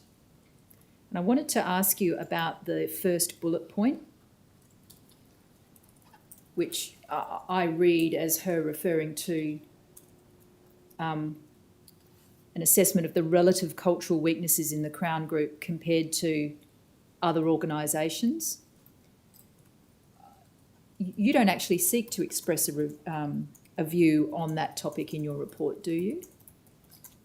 We don't make comparisons or benchmarks to other organisations, no. Right. Is there a reason for that? I think the reason for it is the difficulty in doing that. So the framework that we've used is Crown's organisational values and behaviours. And I don't think there'd be another organisation in the world that would have the exact same values and behaviours to benchmark against. I think if we were to benchmark against other organisations, it would most likely be from other sectors. And therefore that comparison may be slightly unfair. And also philosophically, if you benchmark, you may be driving towards a middling. If they're better than the worst, it doesn't make them good. And so measuring them against who they aspire to be, in my view, is a better measure of their culture. So you define the aspirational culture, which is the values statement, and then say, well, let me measure the gap. Exactly. Yes. Now, in relation to the next bullet point, in terms, it said that the style of your report makes it difficult to clearly determine how difficult it will be for Crown to change in a positive direction. You haven't expressed a view about that either in your report, have you? I think two things to that. One is that the roadmap that we've developed for Crown goes to the changes that are necessary. And that was done through a consultative process. So us at Deloitte presenting the findings to Crown and working with them within the current context to establish what was going to be possible and appropriate in what timing, given the broader remediation work that they have planned, what was the appropriate cadence and scheduling of the activities for change. And included in our change strategy is an articulation of the barriers to change and those things that need to be overcome in order to enable change to be effective within the organisation. So that's in the roadmap and the documents that come in at phase 4, am I right? So the roadmap was phase 4. The change strategy, which is a separate document, was a subsequent engagement after. Post phase 4. Exactly. Right.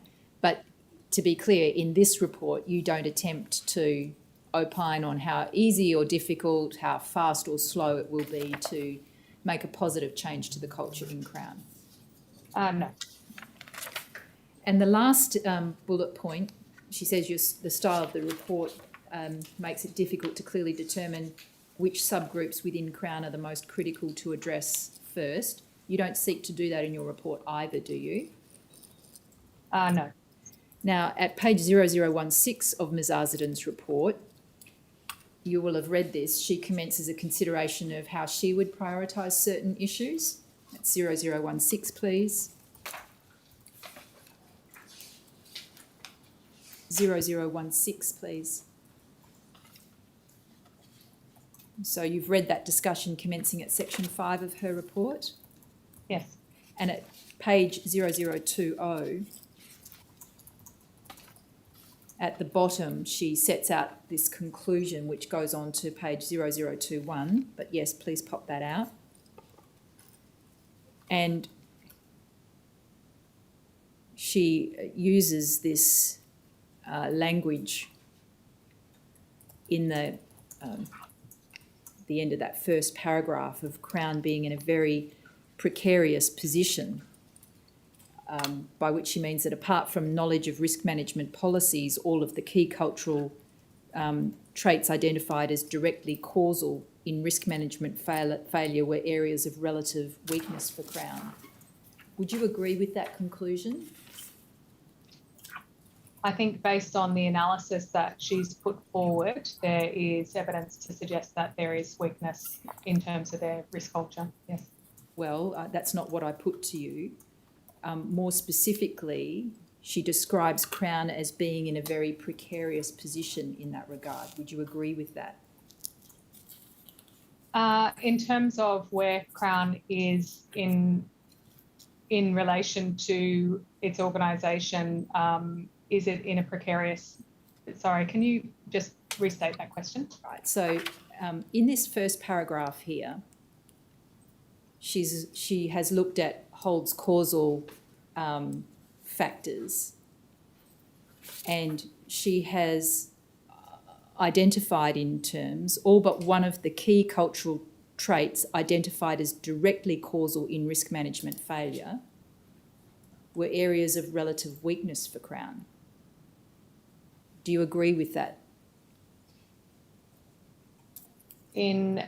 So were those areas of relative weakness relative to other organisations, I presume?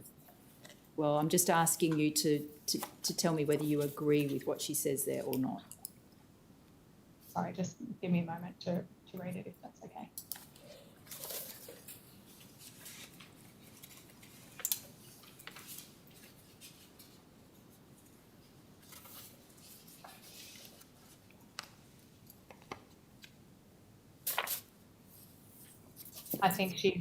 I think she provides assessment that they are relative areas of weakness. Yes, I'm not asking you what she said. I'm asking you whether you agree with what she has said. I mean, I haven't done the assessment against the risk culture framework, but I would say anecdotally, I would agree that there is relative weakness across that area. Right. And that then leads to her saying that this being what we've just discussed, suggests that Crown is in a very precarious position. Would you agree with that conclusion? I think she's talking about a very precarious position in relation to the cultural traits undermining immediate behaviour change. Yes. I think there's a lot of work that Crown needs to do across those areas to enable that cultural change to be effective. So do you agree with what she has said there in that sentence? Yes. Now, at section 7 of her report, which commences at the bottom of page 0024, Ms Arzadon makes some comments about the assessment of culture within individual business units within each of the properties, Melbourne, Perth, Sydney. Your report does not address that, does it? We have a subsequent document that we shared with Crown, which addresses the which provides the full detail of the heat maps across each business unit. In addition, we have called out within the report those areas that were found to be statistically significant by business unit to call out where those differences lay. Now, paragraph, but you're agreeing with me that this report that I've got in front of you does not do that, differentiate the business units. Elizabeth's report? Your report. Okay, sorry, Elizabeth's report's the one that's on the screen. Sorry, I'm just trying to understand. The report, your report with the survey dashboards that I've been taking you to today, Yes. that first report before the demographic detail report does Yes. not comment on individual business units, does it? It only comments on individual business units where it's statistically significant that there's outliers from the mean. Now, at section 7.2 on page 0025 of Ms Arzadon's report, she singles out 3 business units in Perth, the surveillance team, the VIP gaming team and the legal and regulatory team, where there are particular issues of concern she has identified. And that then culminates in her overarching observations at section 7.3, down the bottom of page 0026, about these business units particularly reflecting this tension between meeting customer demands on the one hand and compliance obligations on the other. Do you agree with the conclusions she has reached in that regard? Or do you need to read that again? I'd like to read it, please.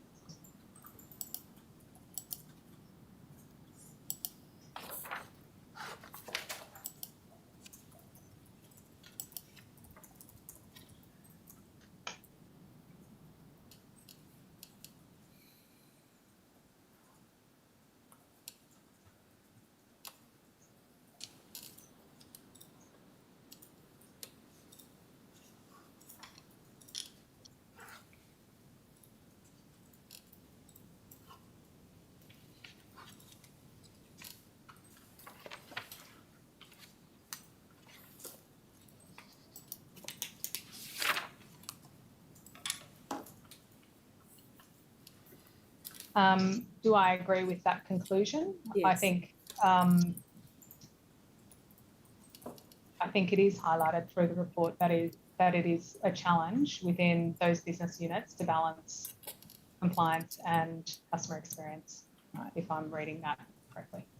Her conclusions at section 7.4 on page 0029 suggest that consideration be given to a more detailed analysis at the business unit level in Perth.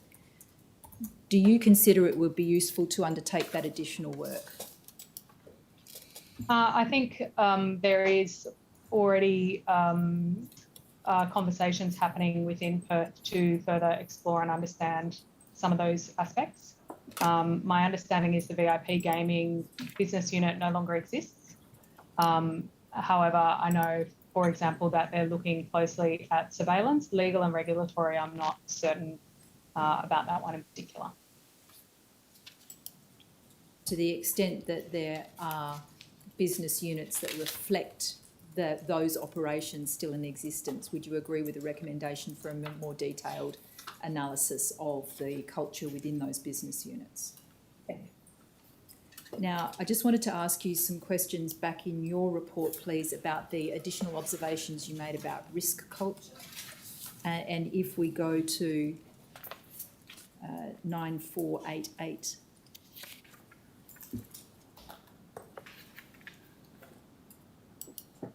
Those key observations in the left-hand column,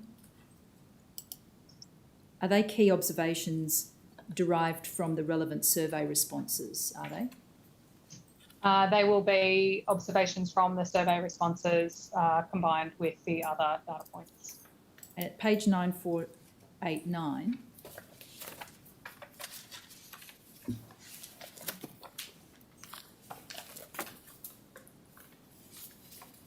is what that page is about is basically a more detailed set of observations that support the key ones on the previous page. That is the intention, yes. Yeah.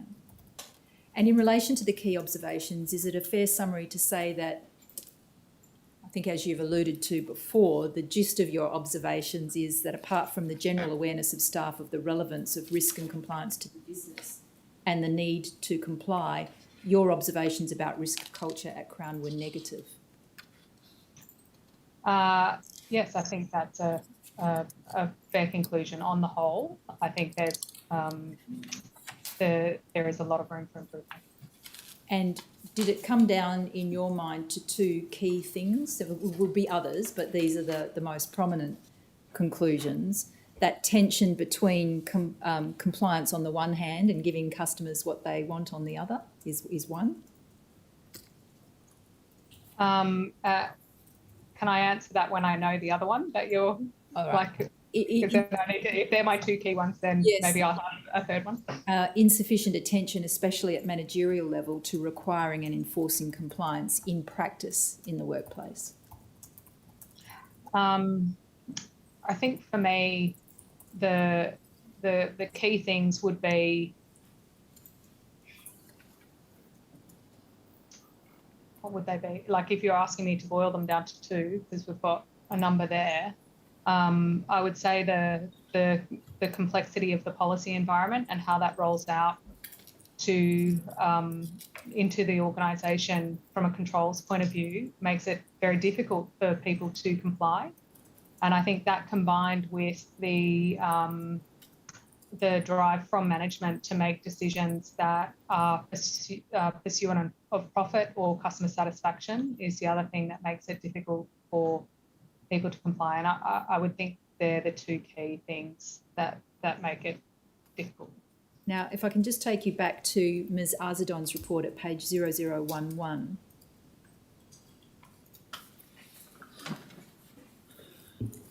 She analyses the data Deloitte has collected, and in that section 4 there and in the following pages, she makes some assessments, particularly about the culture of Crown and that culture as a driver of conduct and risk. And when we get to the bottom of page 0015, her conclusion is to the effect that there are serious deficiencies across all dimensions of the risk culture framework. You would agree with that, wouldn't you? When we're saying their risk culture framework, do you mean Deloitte's risk culture framework or Crown's risk culture framework? To be honest, I don't recall their risk culture framework specifically. All right. Ms. Arzadon observes that a complete transformation is required. You can see in that last sentence, involving removing the formal and informal mechanisms that currently reinforce existing behavioural norms and replacing them with new ones to reinforce new desired behaviours. Would you agree with that? I think I do agree with that, and I think a significant proportion of the roadmap is addressing the deficiencies in risk, both formally and risk culture mechanisms, both formally and informally. All right, so let's move on to phase 4 then. Once the cultural assessment had been completed, you moved into phase 4 of your engagement, is that right? That's correct. We commenced that before this was completed. All right, well, if we stay with your report that we've been looking at this morning and go to page 9451, we can see in that diagram in the bottom half of the page, if that can be popped out, please.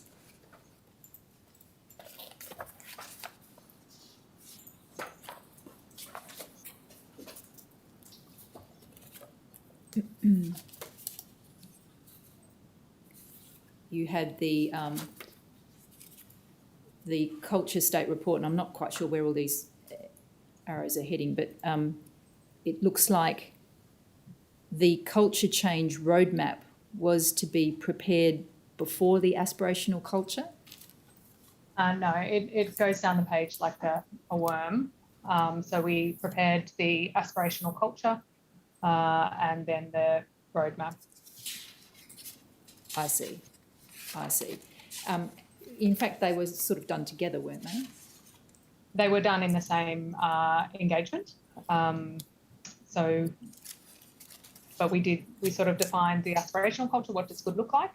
And then from there, we were able to assess the gap and look at the activities needed to close that gap. All right. The aspirational culture work product was the draft ethical compass document. Is that right? Yes. DTT 01000070036. Ask you a couple of questions about that document at page 0001_0001.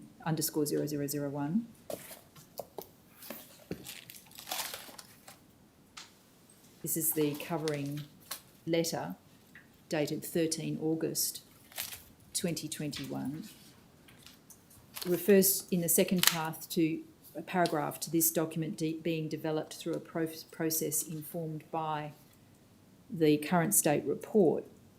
Yes. And then Crown Leaders Forums, who was involved in those?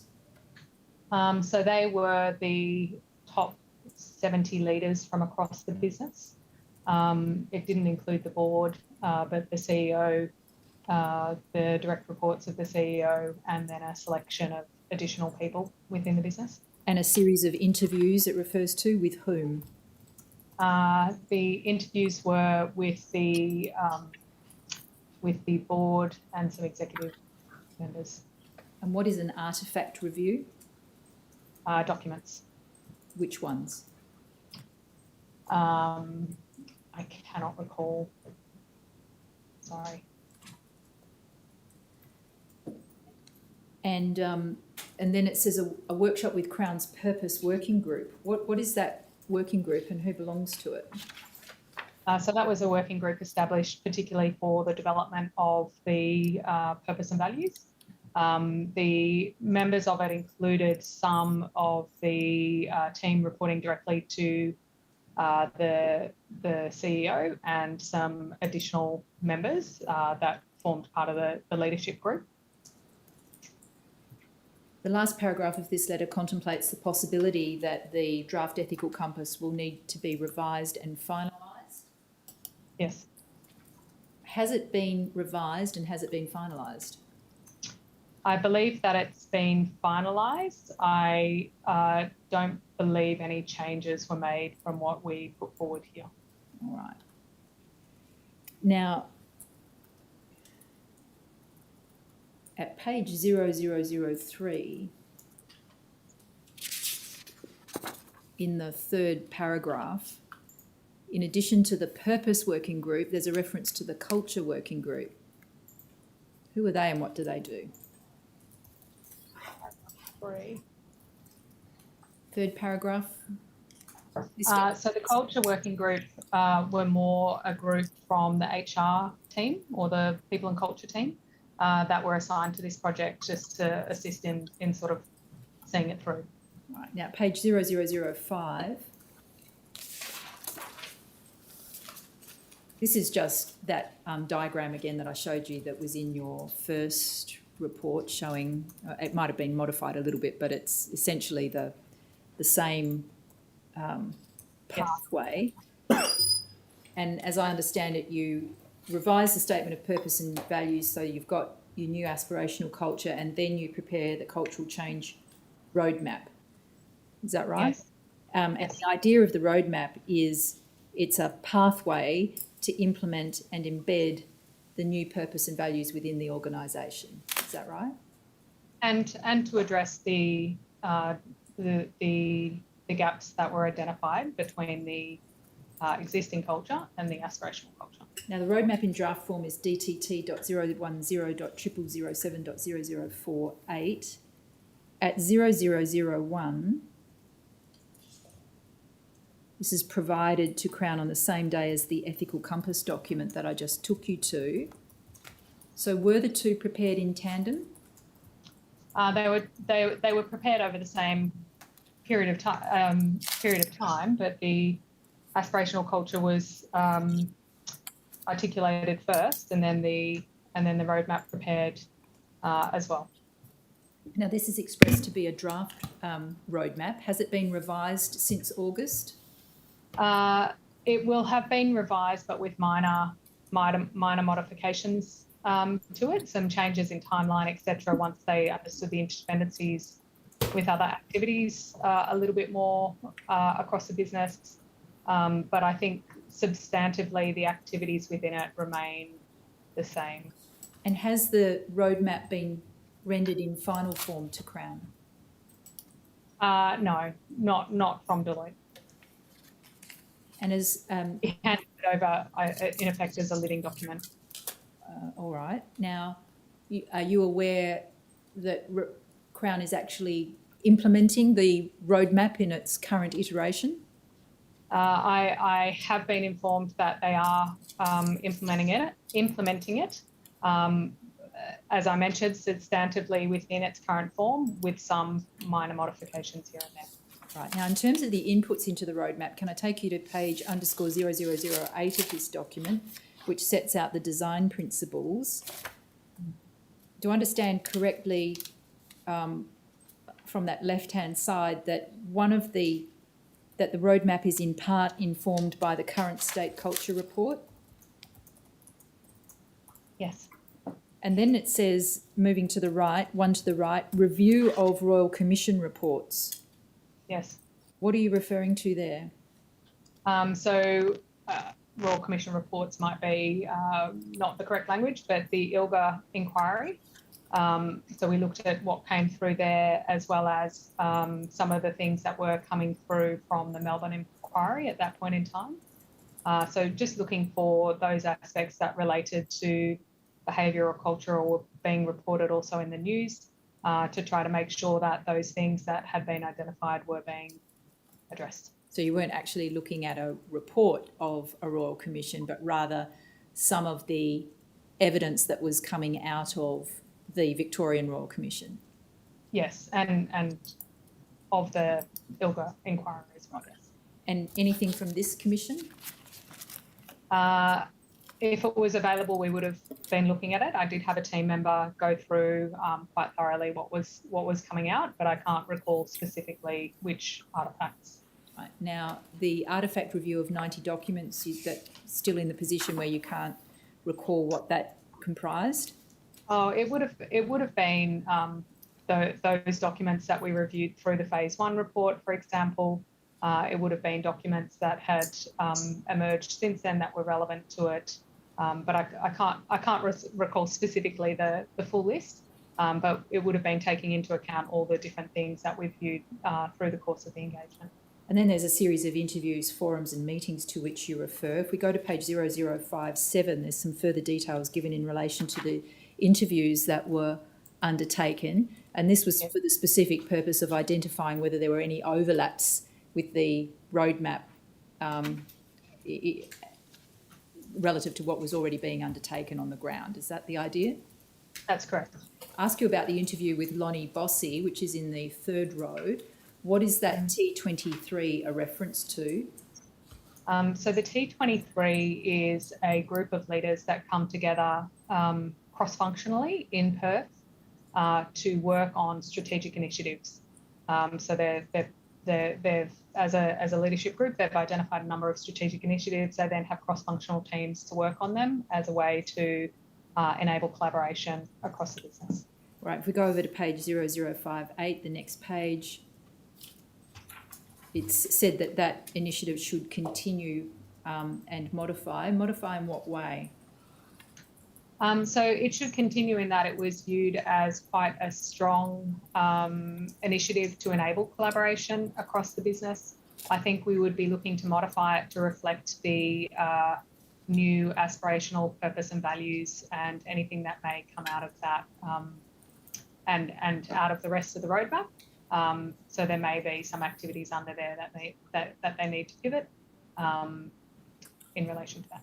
Right, now if we return to the inputs at 0008,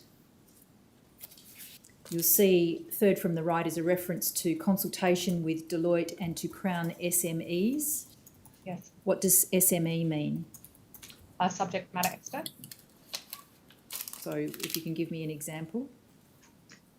So, for example, we consulted with some senior partners in Deloitte who are very familiar with risk transformation to ensure that we had covered off everything that needed to be covered off based on the findings of our review. So who are the Crown subject matter experts? They may have been people within the business, for example, people who dealt within HR with performance management or other such things, just to get their input. It could have been with the likes of, say, Anne Seegers to get her sense of what needed to happen based on the findings of the review. All right, thank you. Now, in terms of timing at page 0013, you identify 9 work streams that are the subject of the roadmap, and at 0015, these work streams are set out in more detail. Is it the case that items 7, 8 and 9 are of particular relevance to the improvement of risk culture? Yes. But this roadmap is not specifically and directly about improving risk culture, but rather the culture across the organisation as a whole. This is set out to improve the organisational culture as a whole, but given the findings, these were identified to be particularly important. And actually, now that you put this in front of me, 7 and 9 were combined to be one stream of work. So now there's 8 work streams. That's right. Now, if we go back to page 0013, and there's a reference to 3 waves of work, with the first to be completed by December 2021, how is that progressing to your knowledge? I think some things are on track, and I think some things are behind track. Some of those are naturally behind track due to the closure of Sydney and Melbourne for recent months. To be honest, I'm not specifically across the full detail of the roadmap, other than to know that many aspects are progressing. The final third wave is to be completed by December 2023. And if we have a look at this in more detail at commencing at page 0016, if you can give me some help with the explanation of the chart. Now, the 9 work streams, now 8, are down the left-hand side of the page. Is that right, in that column? Yep. And the specific components of each work stream, the 1.1, 1.2, 2.6, etc., they're set out from page 0018. Is that right, if we go there? So those Yes. work streams correlate to the numbers under each wave of work on page 0016. That's correct. Now, if we go back to 0016, what is the meaning of the different strengths of shading of the lines on the chart? Oh, just the waves in which they fall. I will just say that some of those timings have changed as they've come to understand the interdependencies with the broader program of work. I probably don't have the most up-to-date specific answers to each stream or each sub-activity, but I do know that some of them have stretched out and will naturally stretch out given the level of work needed to be done to address some of those issues. And I'm sorry, I either didn't hear or didn't understand your answer to the question. What are the different strengths of shading about? Oh, they're just the wave within which they fall. So the light blue is sort of first year, the next shade of blue is the second year, and the darker blue is the third year. So when they commence. Yes, exactly. Now, you've set out at 0005 in the executive summary, the second last sentence of assumptions. See where assumptions are there on the right-hand column. Second last sentence, we've assumed Crown will have adequate resources aligned to each work stream, appropriate subject matter expert input and governance of work streams. You have not, however, made any assessment about the resources that will be required for each work stream. Is that right? That's correct. Save that you've identified at various points, for example, at 0017,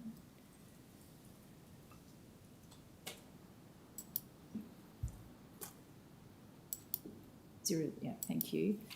Under the work stream owner and initiatives, where there's an asterisk, you've identified that subject matter expert input will likely be required, but you don't say how much.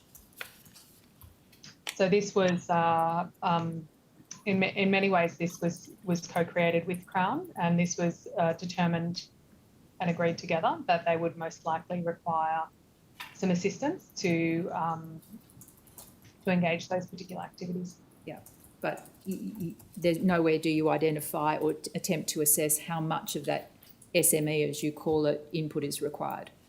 Yeah. Right. Now, one issue that you've identified in the roadmap in relation to implementing the aspirational culture is at 0005 in the executive summary, second paragraph of the left-hand column.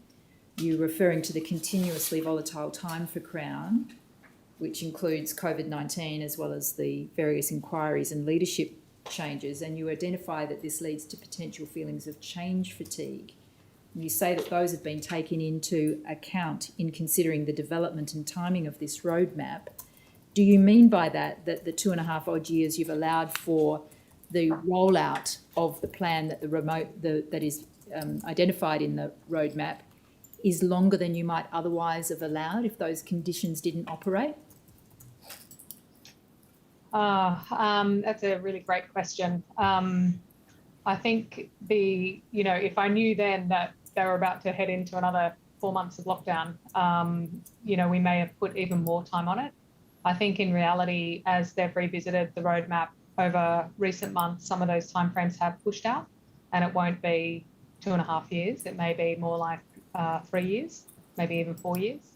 I'm not absolutely certain about that, but there is certainly a feeling that there's a lot of change coming, and so so that's the expression there around change fatigue, is that they do recognise the seriousness of what needs to change. There's a lot of change happening, and the ability of their people to absorb that level of change needs to be monitored. Yes, and you say so, and what you're identifying there is that Crown has to keep on top of the possibility that the people within the organisation may not be prepared to change while things remain volatile. It's going to be a challenge. Aside from the public scrutiny, I think many organisations in Australia are facing challenges around recruiting sufficient staff, for example, and the public inquiries make that even more difficult for Crown. So I think they do need to monitor for that change and ensure a really coordinated approach to change. So if they were to happen independently of each other, it would be even harder to absorb, but making sure that it happens in a coordinated way can allow for a faster change outcome than might happen if they were to be done independently of each other.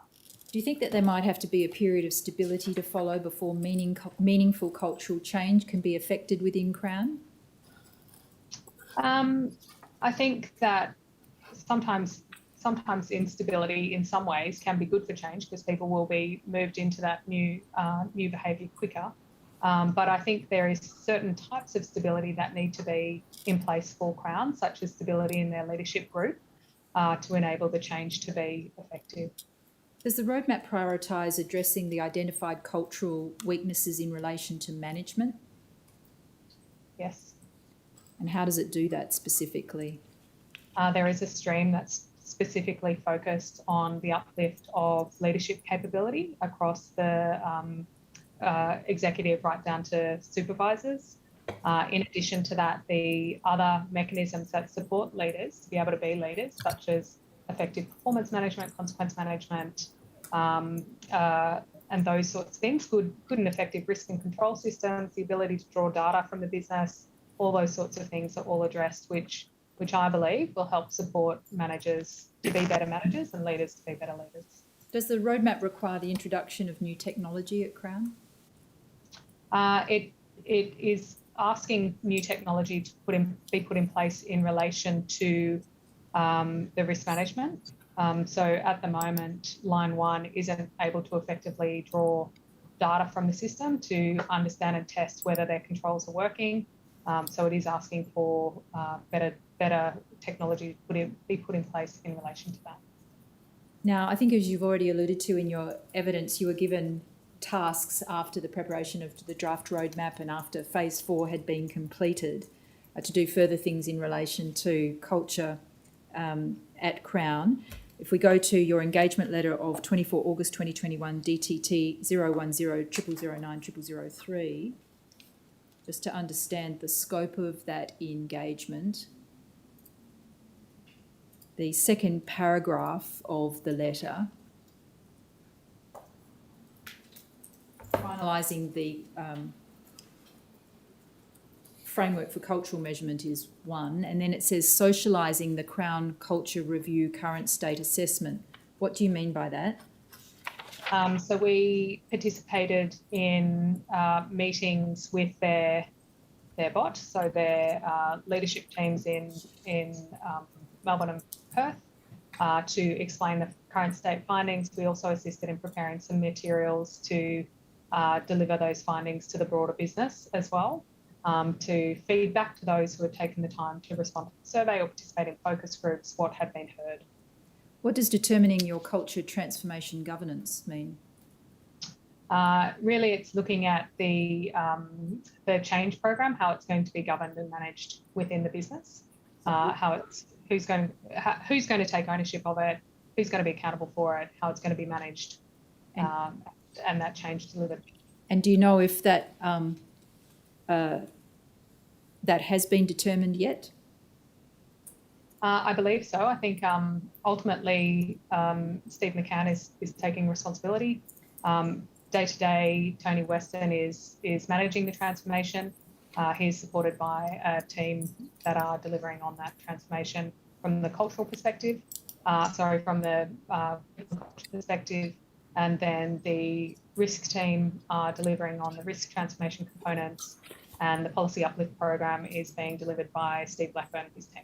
Now, in relation to the next item of work, developing a change management strategy and approach, you've prepared a document which is DTT.010.707.002. Is that right? Yes. And then there's a further task of preparing a detailed project plan to implement the roadmap, isn't there, that you've yes. Undertaken. The engagement letter is, this is it, DTT.010.0007.0040.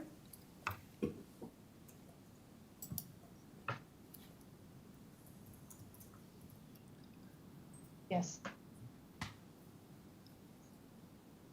And the project plan that you've produced pursuant to that letter of engagement is DTT.010.0007.0039.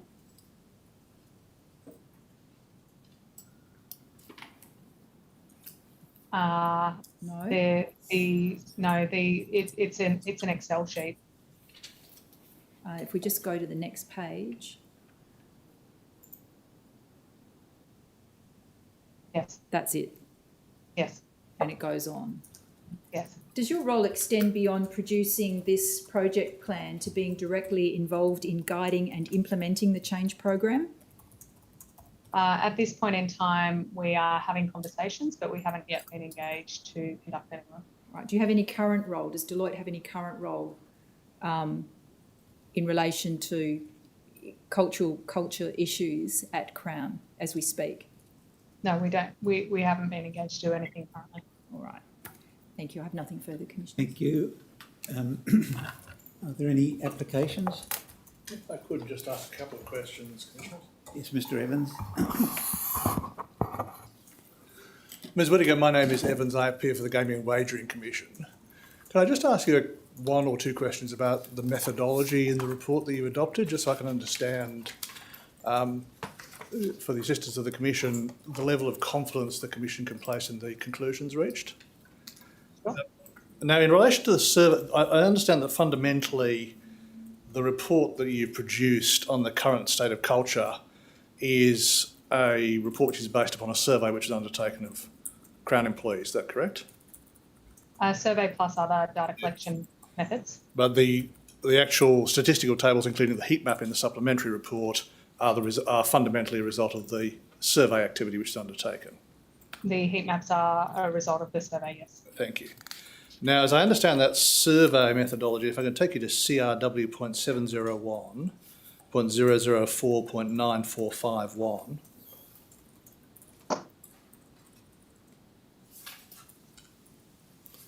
in the middle of the right-hand column. Now, this was a voluntary survey in the sense that presumably employees were invited to participate in it by some means, but they weren't compelled to do so. Yes. And was it administered electronically? Yes. And the response rate which you got was, almost 60% of Crown staff. Yes. Now, to understand that, as we understand it, there are around 12,000 Crown employees at the moment. I think at the time it was around 13, just over 13,000. So your results represent about 7,500 odd staff. There's about 5,000 staff that didn't participate. Yes, And we don't know why they didn't participate. that's right. Now, I want to particularly understand what you then say, which results in less than 1% margin of error and 95% confidence. Is that intended to say that in relation to those staff who did not participate, these survey results can be regarded as being representative of their attitudes? Yes. And can I put to you this question then, so I understand the use of confidence intervals in survey methodology, that assumes that in relation to the survey population and the test population, all other relevant factors are comparable. It assumes that if you were to go out and survey the remaining people, that they would respond in similar ways to what we've found within the survey.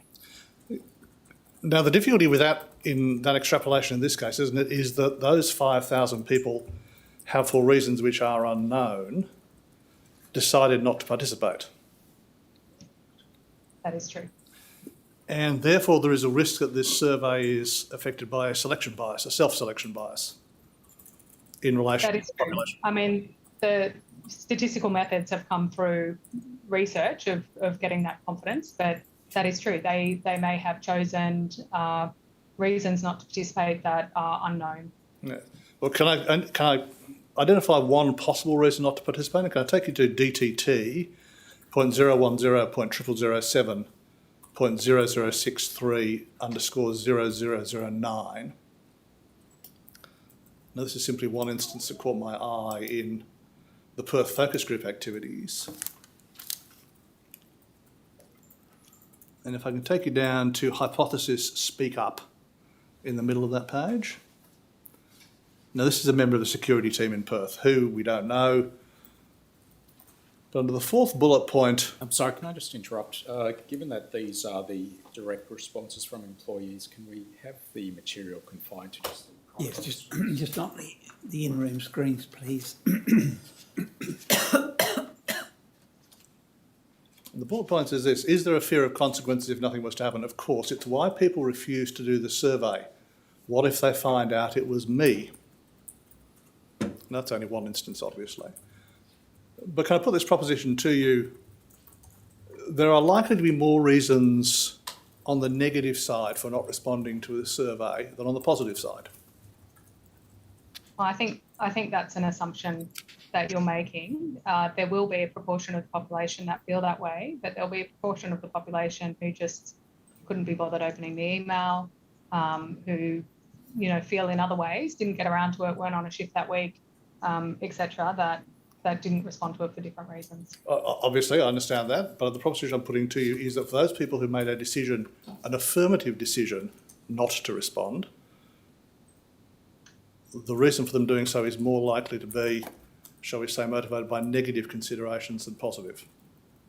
That could be the case, but we don't know what proportion of people that would be. No, thank you. No further questions. Thank you. Any other applications? yes, there is. Sorry, Ms. Young. Ms. Young, no, Ms. Young. Thank you. Ms. Whittaker, can you hear me? Yes. My name is Ms. Young and I appear for the CPH parties. In evidence this morning to the Commission, you explained that you would not expect to see improvement in culture over a few months and that it would take time to embed cultural change. Do you recall that? I think I said it would take time to sustain culture change. Yes. And further, even with a wholesale change of senior executive and senior management, that it would take time for that organisation to embed that cultural change. Do you recall that? Yes. And the reason for this is that culture is a product of a number of different contributors. Yes. One of those contributors is the board of an organisation. The board will set the tone, yes. And another would be the CEO. Yes. Another would be middle management. Yes. Another would be the staff that report to that middle management. Yes. Another would be the strength of the communications between the board and the CEO. Yes. And the strength of the communications between the CEO and the staff. Yes. And so would you agree with the proposition it's necessary to examine each of those contributors to assess the culture of a organisation? I think there's other factors as well that would contribute to the culture of the organisation. In addition, including, in addition to those things that you've mentioned. Should you be looking at the communications between the culture, between the board and the CEO and the CEO and the staff? Is that what you're asking? putting all of those various contributors that I have put to you, and as I understand your evidence, there are additional ones on top of that you would put into that mix. My question to you is, would you agree that culture is a product of all of those contributors? I'm sorry, the sound cut out for a moment then. Would you mind repeating the question? Yes. My question to you, Ms Whittaker, is having regard to the contributors that I put to you and any additional contributors to culture, you would agree that culture is a product of a range of different contributors? Yes. And that culture cannot be attributed to any one thing? Yes. Nor any one person? Yes. Thank you, Commissioners. Thank you, Ms Young. Mr Garris? Thank you, Commissioner. Ms Whittaker, my surname is Garris and I appear for the Crown Companies. Can we have operator document CRW.701.004.9441 on screen, please? Ms Whittaker, I'm just putting your report up on screen, and can we go please to page 9447? Now, Ms Whittaker, I'm just trying to get a better understanding of the remarks that you make under the heading context, and you've been asked some questions that relate in some ways to the matters addressed there. You do make the remark that it was a particularly volatile time for Crown at the time that this information was gathered for the purposes of your report. Now, I think you've already confirmed that the results in the survey reflect the perceptions of those who participated at the time. Yes. And would it also be the case that it's perceptions at a particular period in time? Yes. Can we go forward, please, to page 9454?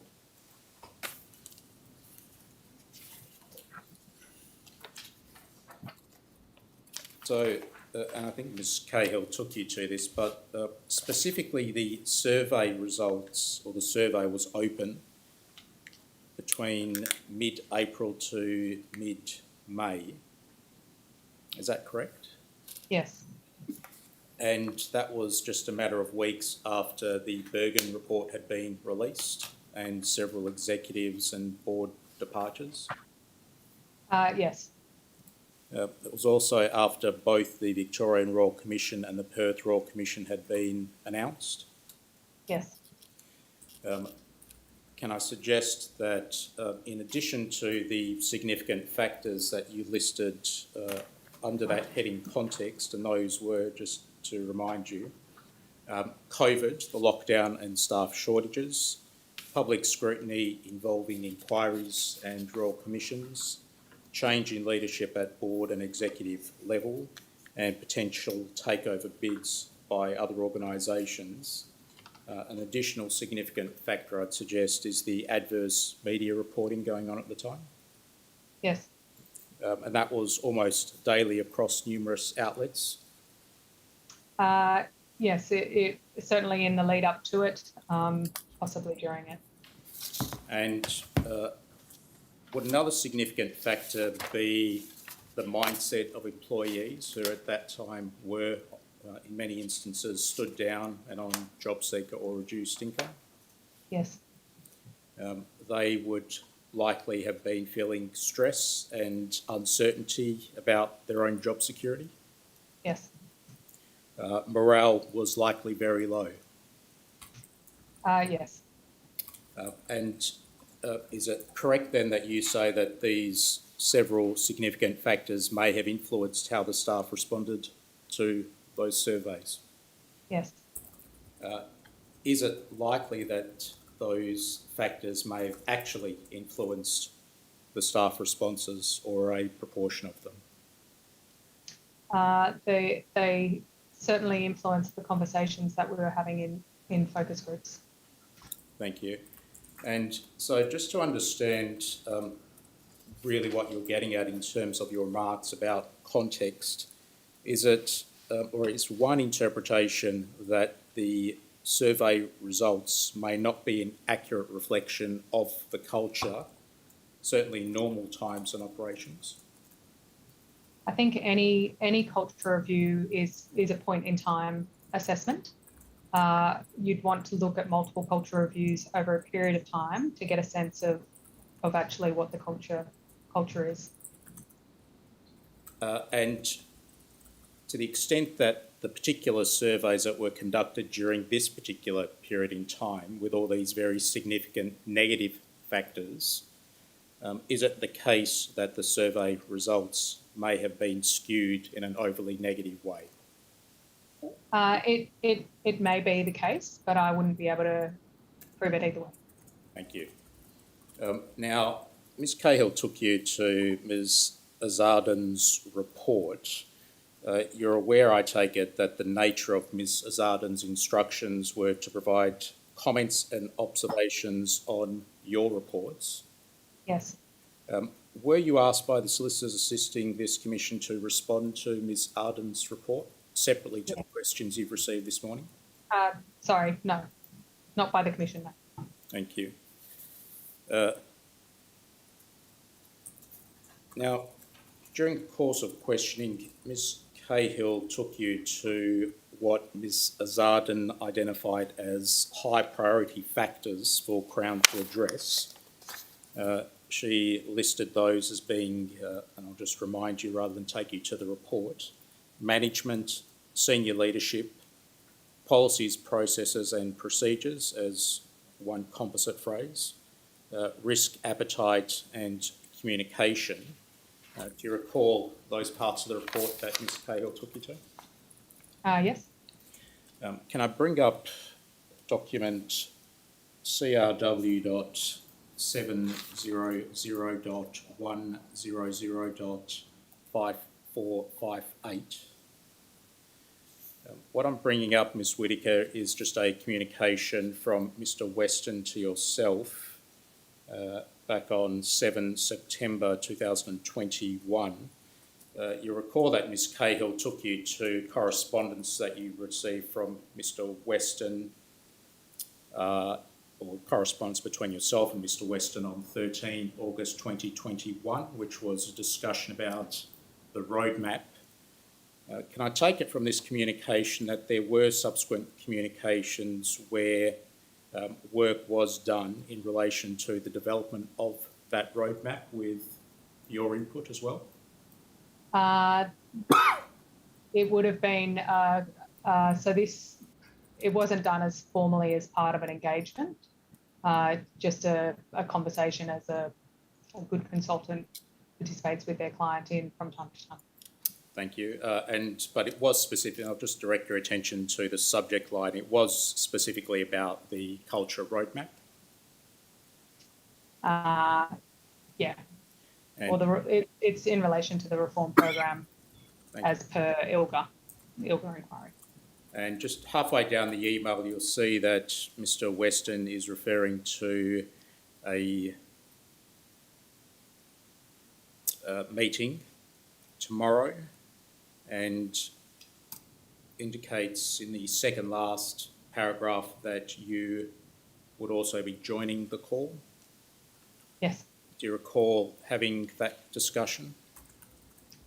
Yes. And can we go then to the document attached to this, which is CRW.700.100.5459. So, Ms. Whittaker, this is the document that was actually attached to that email. And do you recognise that as the roadmap? Or at least This is, yes. To be honest, I can't specifically recall this document in its entirety and what's going to come from the following pages. But the call was to walk through the independent monitor for ILGA, through the culture transformation piece. Thank you. And if we can just move forward to page 4 of this document.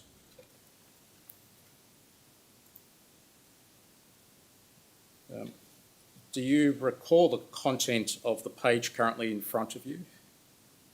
And if not, Yes. You do? Thank you. Now, Yes. Coming back to those broad factors that Ms. Azardin has commented on as being matters that needed to be addressed as a high priority. So that's management, senior leadership, policies, processes and procedures, risk appetite and communication. In broad terms, does this roadmap address each of those 5 factors in some way? I don't think it addresses risk appetite specifically, as she's pointed to, although her and the reason for that being that it had just been revised. But otherwise, I would say that it's broadly consistent. Thank you. To your knowledge, is risk appetite being addressed in any event? I think Ms. Arzenen went to the communication of risk appetite through the business, and I think that the intention of that to be addressed is through their risk culture uplift activities, which are, I believe, scheduled for early next year. Thank you. Sorry, Mr. Garros, does that have a UX reference number? It does. The particular pages aren't referenced, Commissioner, but it is document CRW.700.100.5459. And my instructors uploaded that document to the hearing bundle this morning.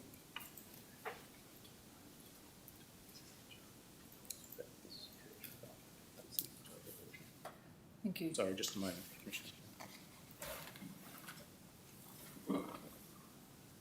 Can we go forward, please? Unfortunately, there's no actual page numbers on the document, but can we skip forward to the page with the heading, "We've organised the work into the following streams, consisting of people, risk and controls."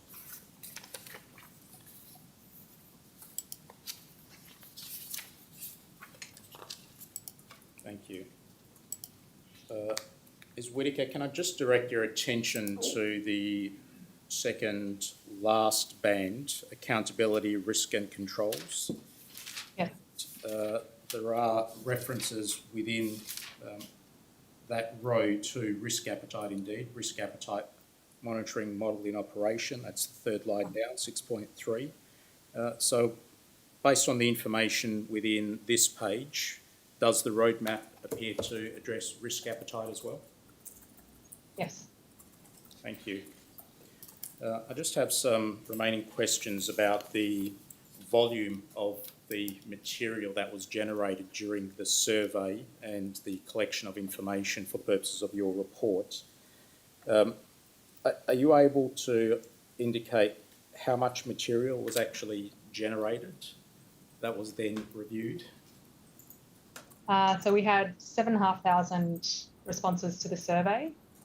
In the survey, we had 2 open-ended questions asked to everyone, and then we had 9 intelligent questions, which are questions that are triggered if you respond in a particular way, such as disagree or strongly disagree, or agree and strongly agree. Overall, we had about 17,500 comments made across the business. We had 40 focus groups, 37 interviews internally, 10 interviews externally, and 24, I think, observations. So a huge amount of data to work through, in addition to business data and the other artefacts that we looked at. Thank you. And if I can ask, how long did it take to review, and how many staff were allocated to conduct those reviews? I can't tell you the exact number of staff that were involved across the course of the project. At least probably 15 staff. I think from the time that we started collecting data, we were analysing data. So across the course of the engagement, from the time of concluding our data collection to the time that we handed over the report, I think it was a matter of 2 or 3 weeks. So it's 15 staff over 2 to 3 weeks, is that what you're indicating? Oh, sorry. No, the engagement started in February and concluded on the 30th of July, I think. So for that measurement piece. So from February to July was the collection and preparation of the report, and along the way you had at least 15 staff who were involved in reviewing that material. Yeah, and so some at some stages more staff, at some stages less staff. You know, I'm just thinking on averages, because you've got different bits are busier and less busy throughout the engagement. Thank you. And is it the case that Deloitte actually received a notice to produce from this commission to produce all of that underlying material? Yes. And all of that has been produced to this commission? Yes. And you may not know the answer to it, but to the extent... Oh, sorry. Can I just clarify there? The underlying data was subpoenaed. The specific deliverables were subpoenaed.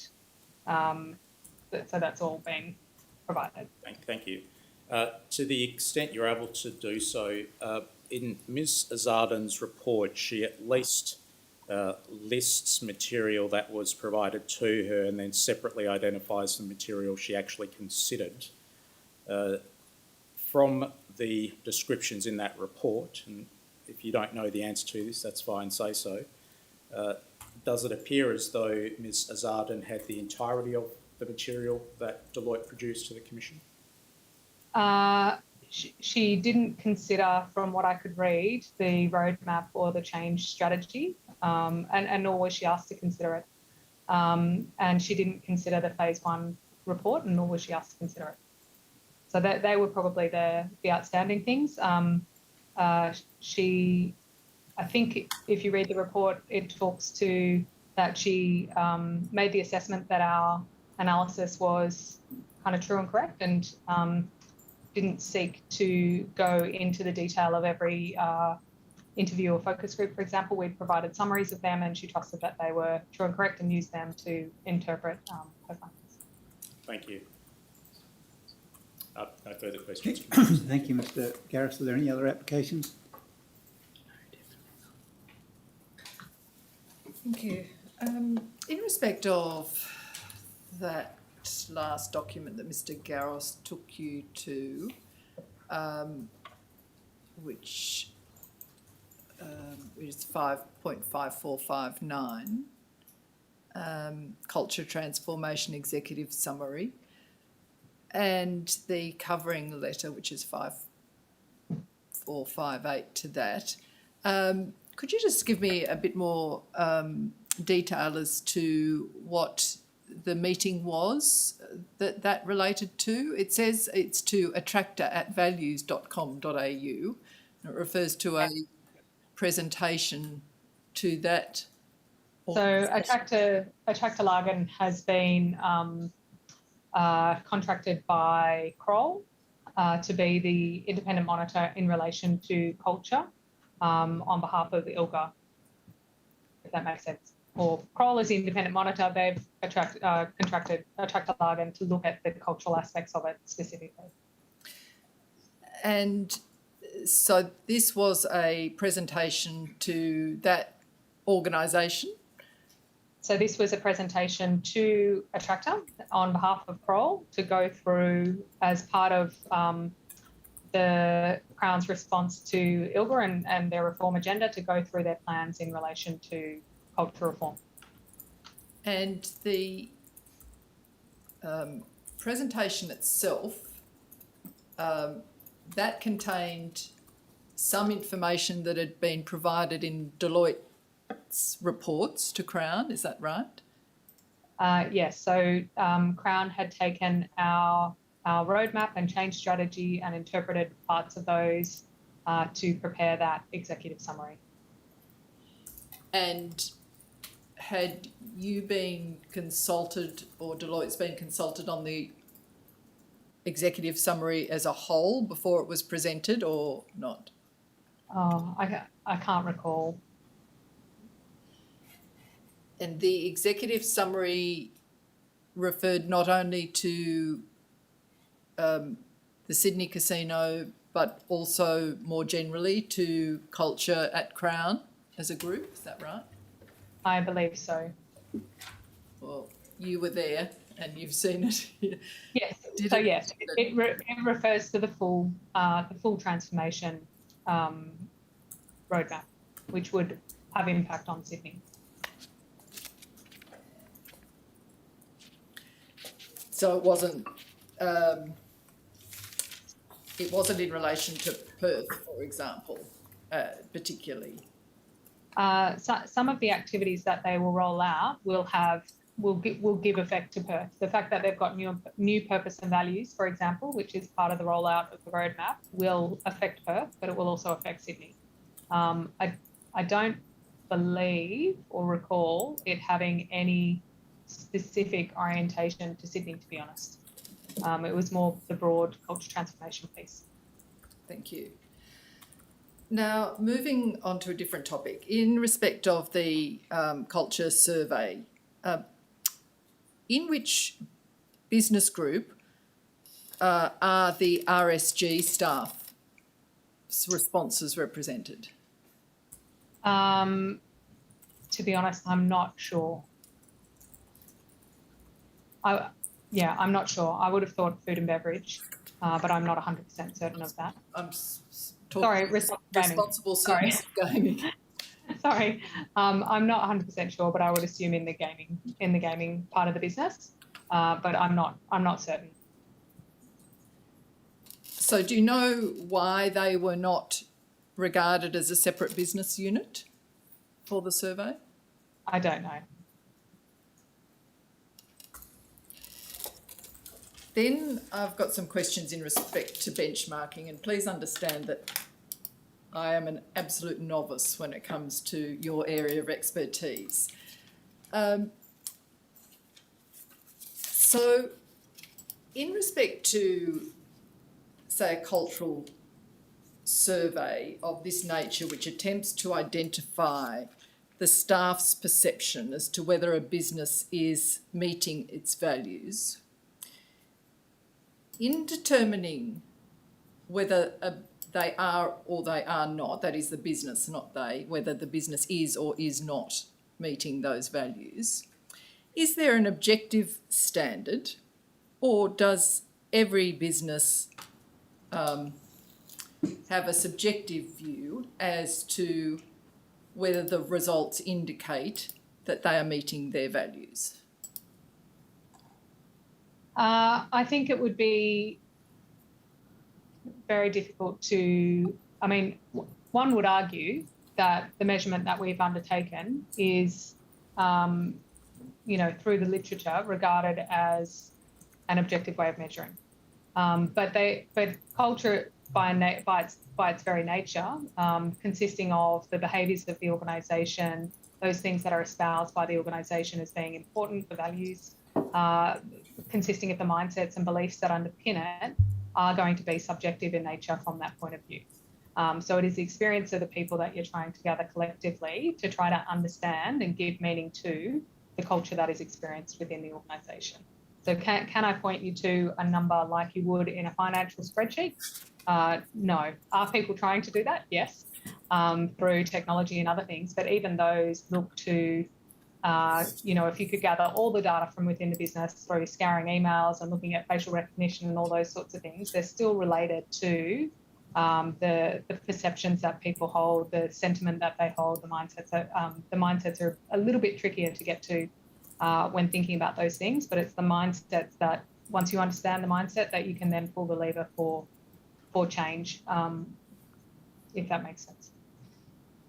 So, but how does one determine whether change is necessary? For example, is it if there's less than 100% of the staff who agree that a particular value is being met, does that mean there has to be change? Or could a business legitimately say 75% of our staff strongly agree that this value is being met and that's good enough for us? We don't see any need for change. It's a great question.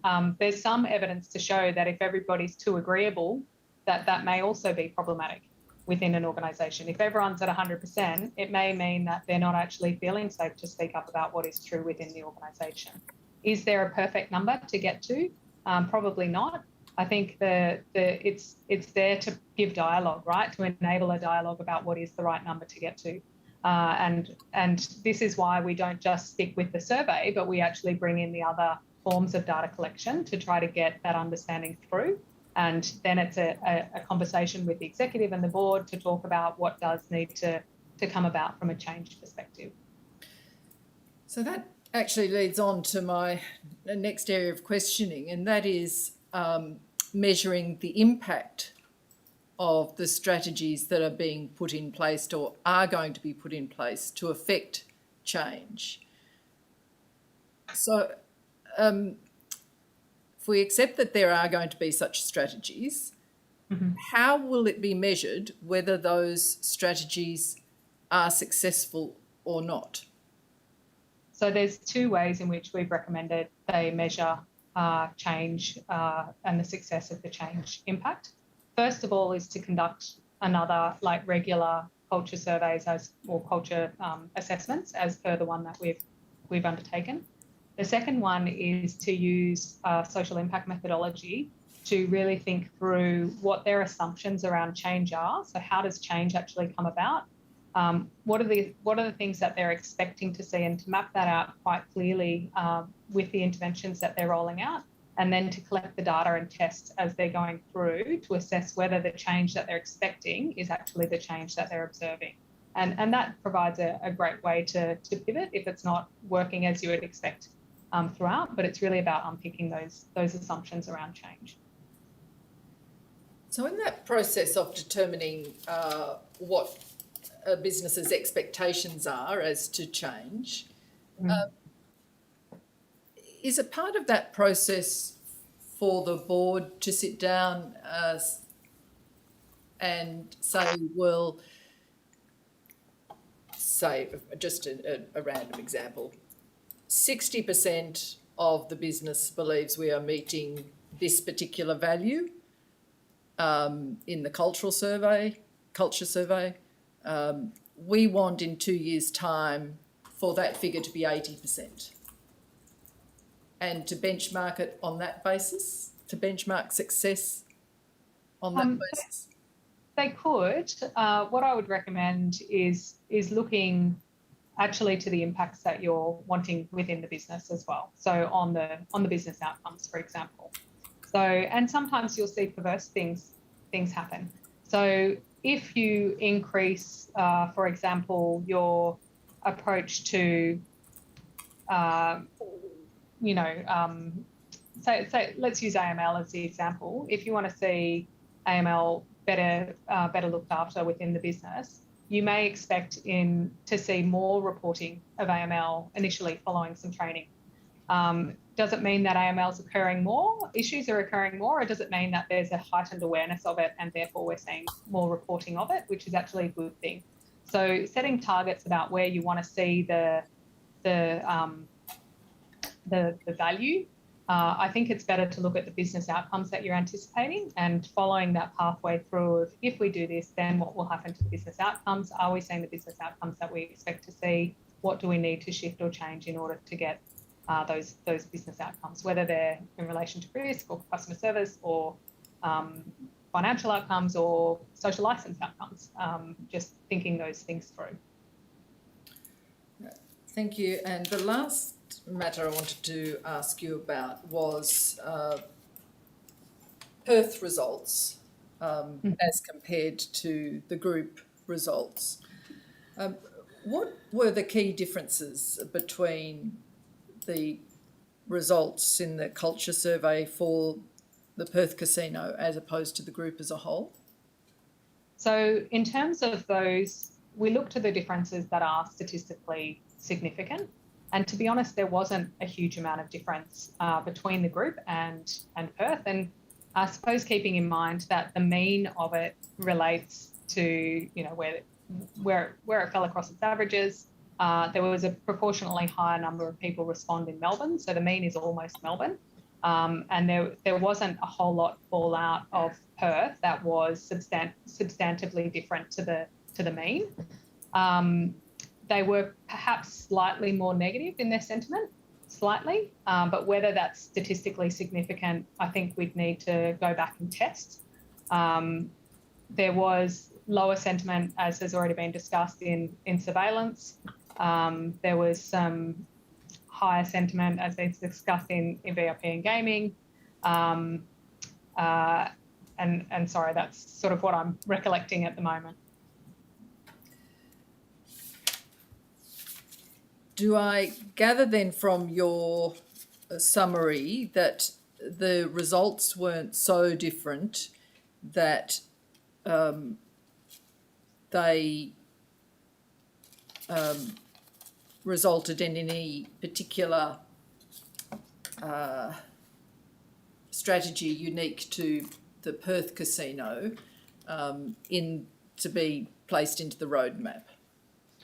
I think no. I think the roadmap is intended to be at a group level. How it's then rolled out at the site levels will be up to Crown to determine. Crown is already aware of and was prior to our work aware of issues within that surveillance team, for example, and are seeking to address those issues. I think the strategy of Perth and Melbourne may be slightly different in that they may pursue change in slightly different ways, and that's because Melbourne is considered more of a business audience and has sort of different clientele to what you would expect in Perth, and so they pursue slightly different strategies. They may pursue slightly different approaches to their work, but there was there's nothing in the roadmap that is specifically pertaining to Perth. Thank you. I said that was the last matter, but there was a matter arising from Mr. Garros's questions. That was in respect to the questions he asked you about responding to Ms. Arzadon's report. So is there any comment you would like to make about Ms. Arzadon's report that you haven't already made this morning?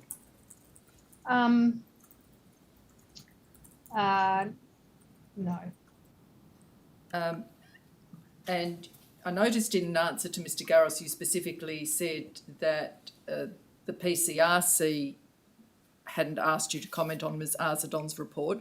Have you provided a written document to Crown in responding to Ms. Arzadon's reports? No. All right, thank you.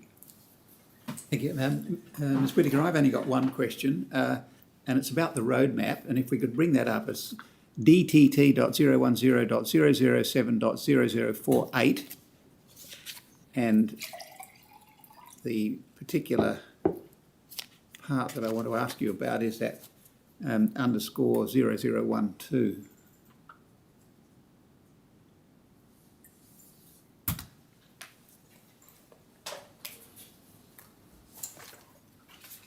Underscore 0012.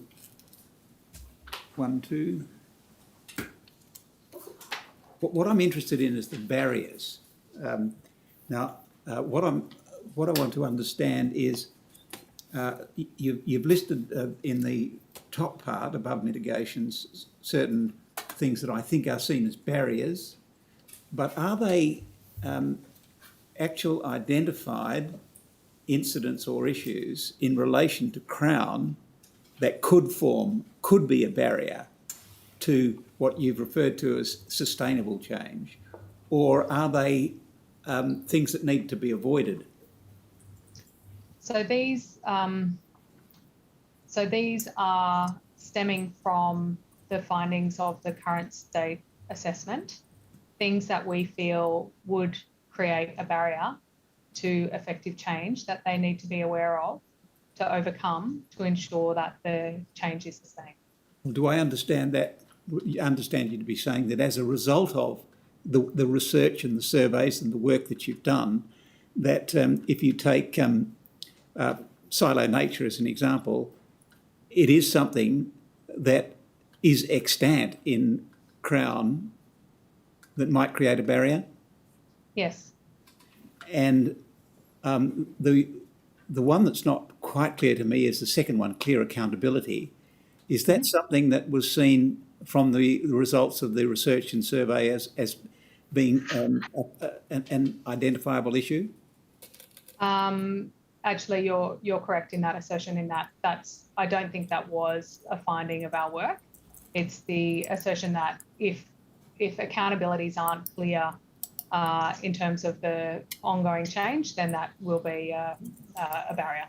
But it looks to me, would you agree with this? It looks to me that the other 8 or 9 of them are not in that category. That's the only one that's in that category.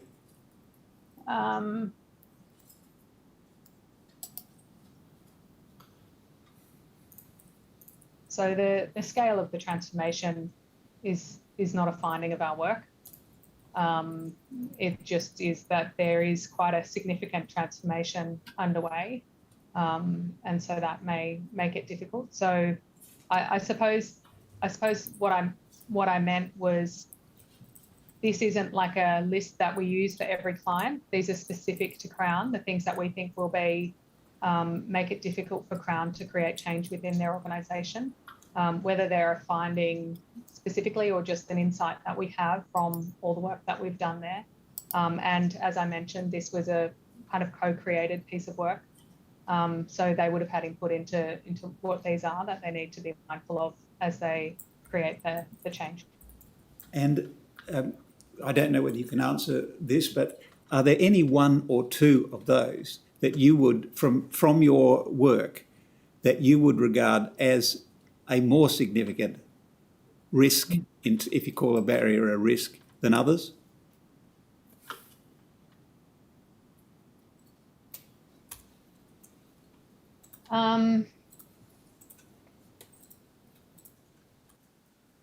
So some of them are attempting to be addressed through the change, like the silo nature. That's a specific goal of the change is to enable better communication across the business by reducing that siloed effect. In terms of what is going to be really super important, I think leadership and potentially the psychological safety. I mean, all of them are going to be important, but I think if those two aren't sorted, it would make it very difficult for the others to get sorted.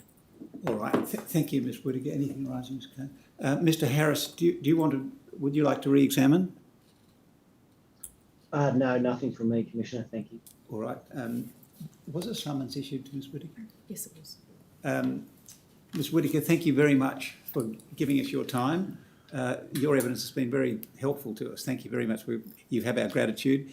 The requirements of the summons have been fulfilled. It's discharged, and you're now free to go about your other activities. And thank you very much. And we'll adjourn now to 2 p.m.